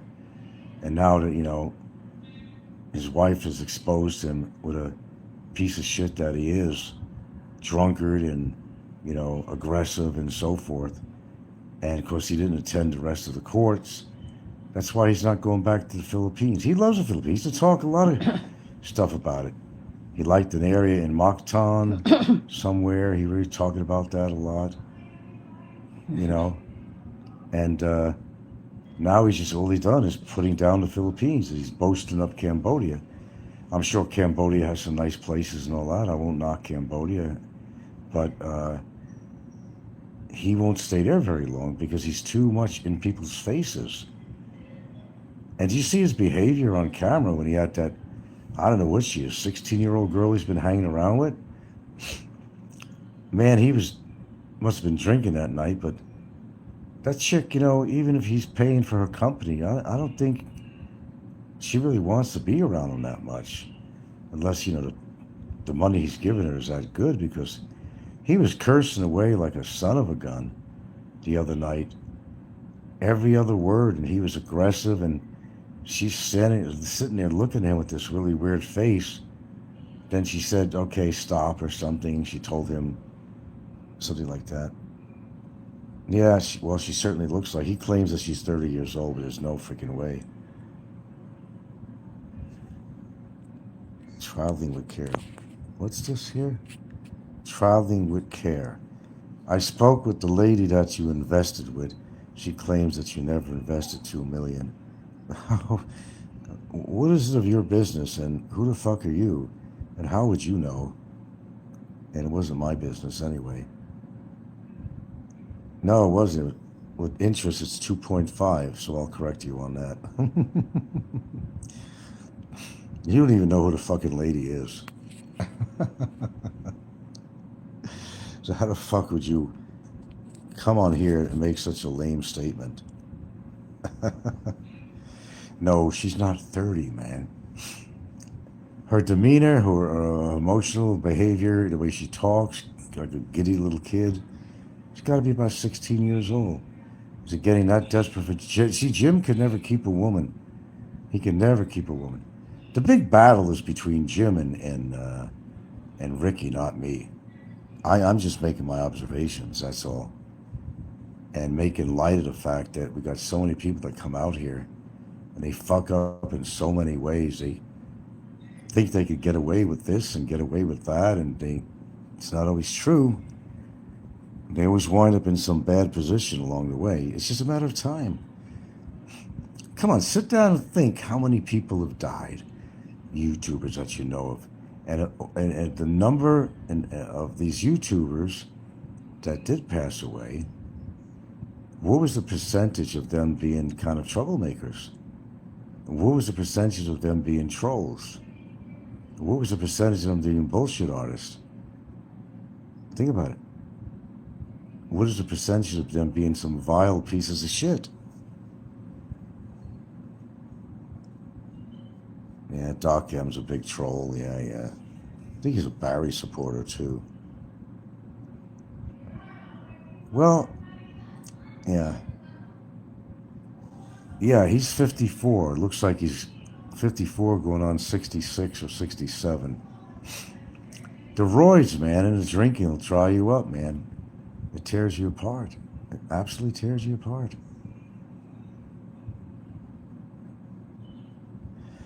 Yeah, he's jacked, but his muscles don't even look right. I mean, his aged skin makes his muscles very secondary to the actual muscle. And he got it by steroids. And as I said earlier in the show, I'd understand if he did it naturally, I'd be impressed. I'm not impressed, though. He likes to take his shirt off. He's in love with himself. That's the only positive thing he has going on in his life is working out. It's all he talks about. If I'm going to live anywhere, it has to be a gym. I mean, what good is it if nobody's going to look at your muscles except a potential girlfriend, which he finds hard to get? He belongs in front of a mirror. That's what he does. I can't figure out that Sim guy, pro-life travel with his deal. Oh, God, man. No, I was just talking about him, coincidentally. That he's an accident waiting to happen. His girlfriend seems very nice. She seems bubbly. She seems to really like him a lot. He wrecked his truck that he bought because he had that selfie stick out the window all the time. He wasn't paying attention to his driving. Now imagine if his girlfriend and kid was in there. She goes out and buys another vehicle, a small car. He's doing the same thing, dude. If he cares about his family, and look, there's a time to vlog, and there's a time not to vlog. Do you have to vlog when you're driving? Well, okay, I could see even having the camera itself in the car, put it on a stand or something. He's over there trying to drive with his left arm, holding his camera on a selfie stick that's extended. As I said, I don't understand the people on here. Yeah, he raps all these women in an innocent way. And he's too much in people's faces. And these people are conservative out here, Philippines, Thailand, whatever. So I think a lot of foreigners is just too much in people's faces, really. They don't want a camera shoved in their face. They don't like the direct approach and walking up to them very abruptly and start asking all these questions and forcing them on camera and shit like that.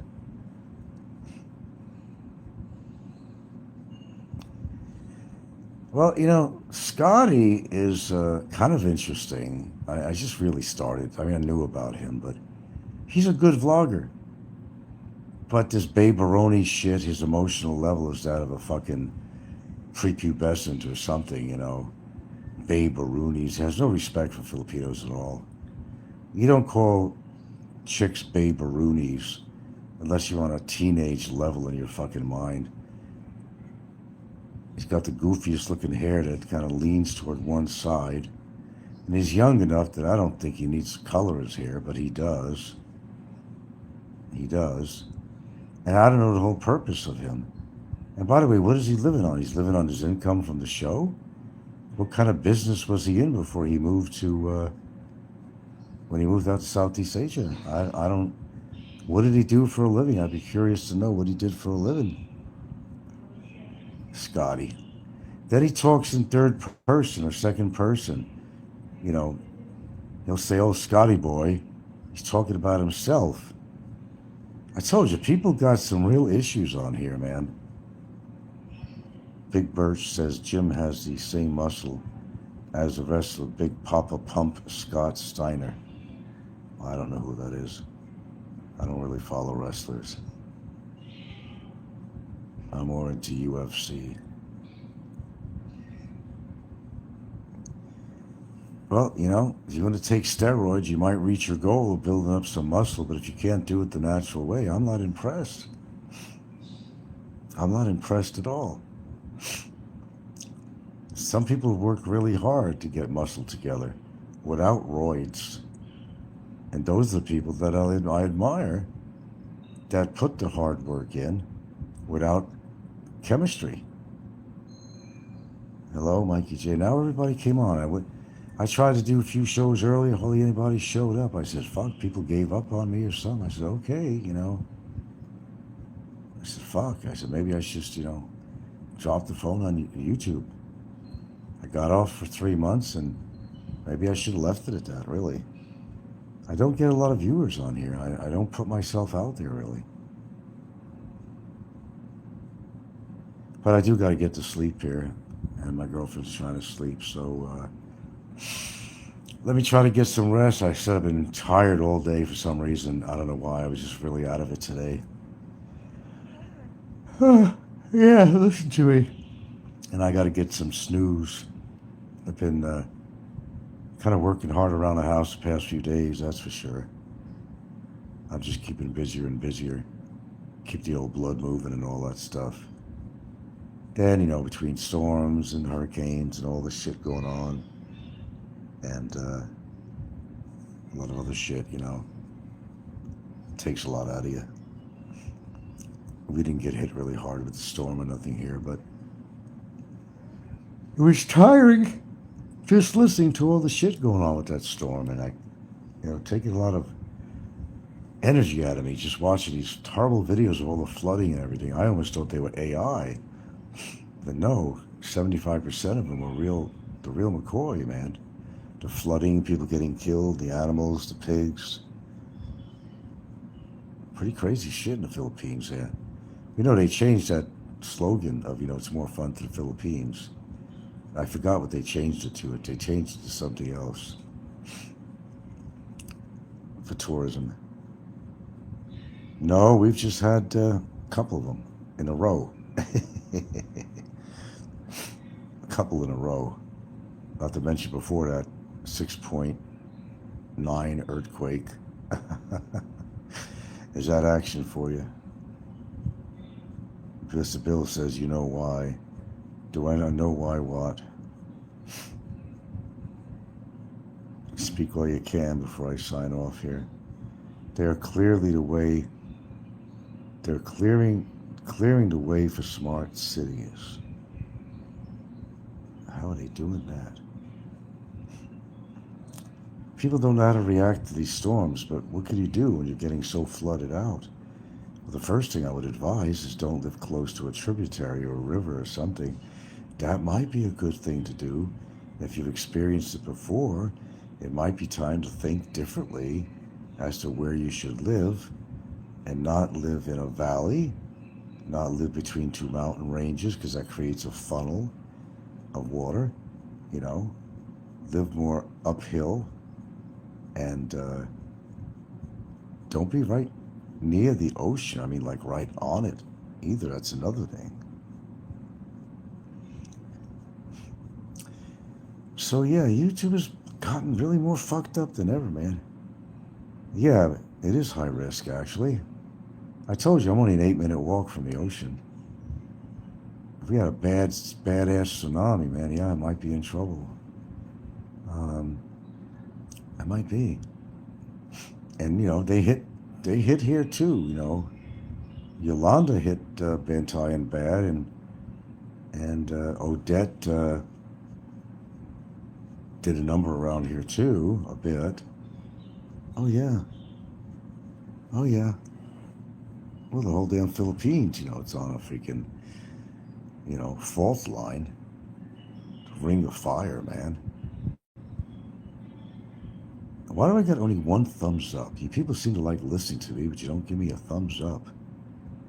That's how I know that if I stayed on here and I built up subscribers and I got monetized, it wouldn't be worth it. Scumbags are making money left and right, but I put on a good show all the time. Highly topical, multi-topical, even in one show, and I'm lucky to even get a thumbs up. Nevertheless, to be making any money from super chats or anything when I was monetized. Well, I don't know. Some people have it, some people don't. As I said, I don't concentrate on all the drama. I talk a little about YouTubers, current events, what's going on with them, how crazy it is. But no, it's not a drama show. I talk about everything under the sun on here, which should be refreshing to some people. Because all you hear now is so much negative on YouTube. Well, it's always been that way, but I think it's more so now. Okay, I gotta go. Thanks for the 15 people who did show up tonight. I don't know if y'all be on in early morning when I get up. We'll see. I know a lot of you. I got most of my audience. I think 65% of anybody who comes on my show, according to my analytics, don't even live in the Philippines. So, here you go. I don't know how to build up the channel if I wanted to. I don't, as I said, I can't put skimpy clad women on here. I'm not going to that. I'm not, you know, going to be a talk queen, you know, like, what's her fat face, Philippine Antics. Oh, here's a funny thing too. Immigration now is supposed to be coming down on people that get into this country who has some substantial records in the country they came from, and she certainly does. And I don't even understand how she got in this country in the first place. You know, she done some pretty radical things, and they don't see this? I mean, they really don't see this? Okay, guys, I gotta go, like, right now. Appreciate you all showing up. We had a little bit of dialogue. I did a show earlier, hardly no dialogue whatsoever. I said, what the fuck am I doing any shows for if there can't be any dialogue? And I know you guys like to talk about other people on here, but you know what? Sometimes I don't blame you. Because how many times can you talk about the cost of living on here? You know, or how to pick up baberonis, and we just got all the creeps moving in here. These are the desperados that came to the Philippines that just couldn't make it on the mainland America. They just couldn't cut it, you know. Nevertheless, get a woman 20 to 50 years younger than them. It's not going to happen for them in their country, and that's why they all came here. They're not studs. They're far from being studs. They're just taking advantage of a situation. They throw some money in front of a Filipino. Yeah, they got a date. Look at Ricky, how fucked up he is. He got desperate enough to be fucking around with a ladyboy, and that was all on camera. They're all fucked up. Every single one of them is fucked up. I gotta go, or else I'm never gonna get off here. Appreciate you listening, guys. Catch you on the next show, if any. Thanks a lot. Think about what I said. People are just really fucked up on here. And here, accident waiting to happen. It's gonna be that guy, Slim, the Estonian guy. It's too bad. He's got a really nice girlfriend. She's very sweet. And a baby. And some people don't learn. In fact, I don't see many people doing what he does. Sticking a selfie stick out the window of the car? Usually people have like a little stand or something in their car. Whatever, they turn it on, either toward or toward themselves. He's got his whole left arm out the fucking window with this extended stick. Like, what the fuck?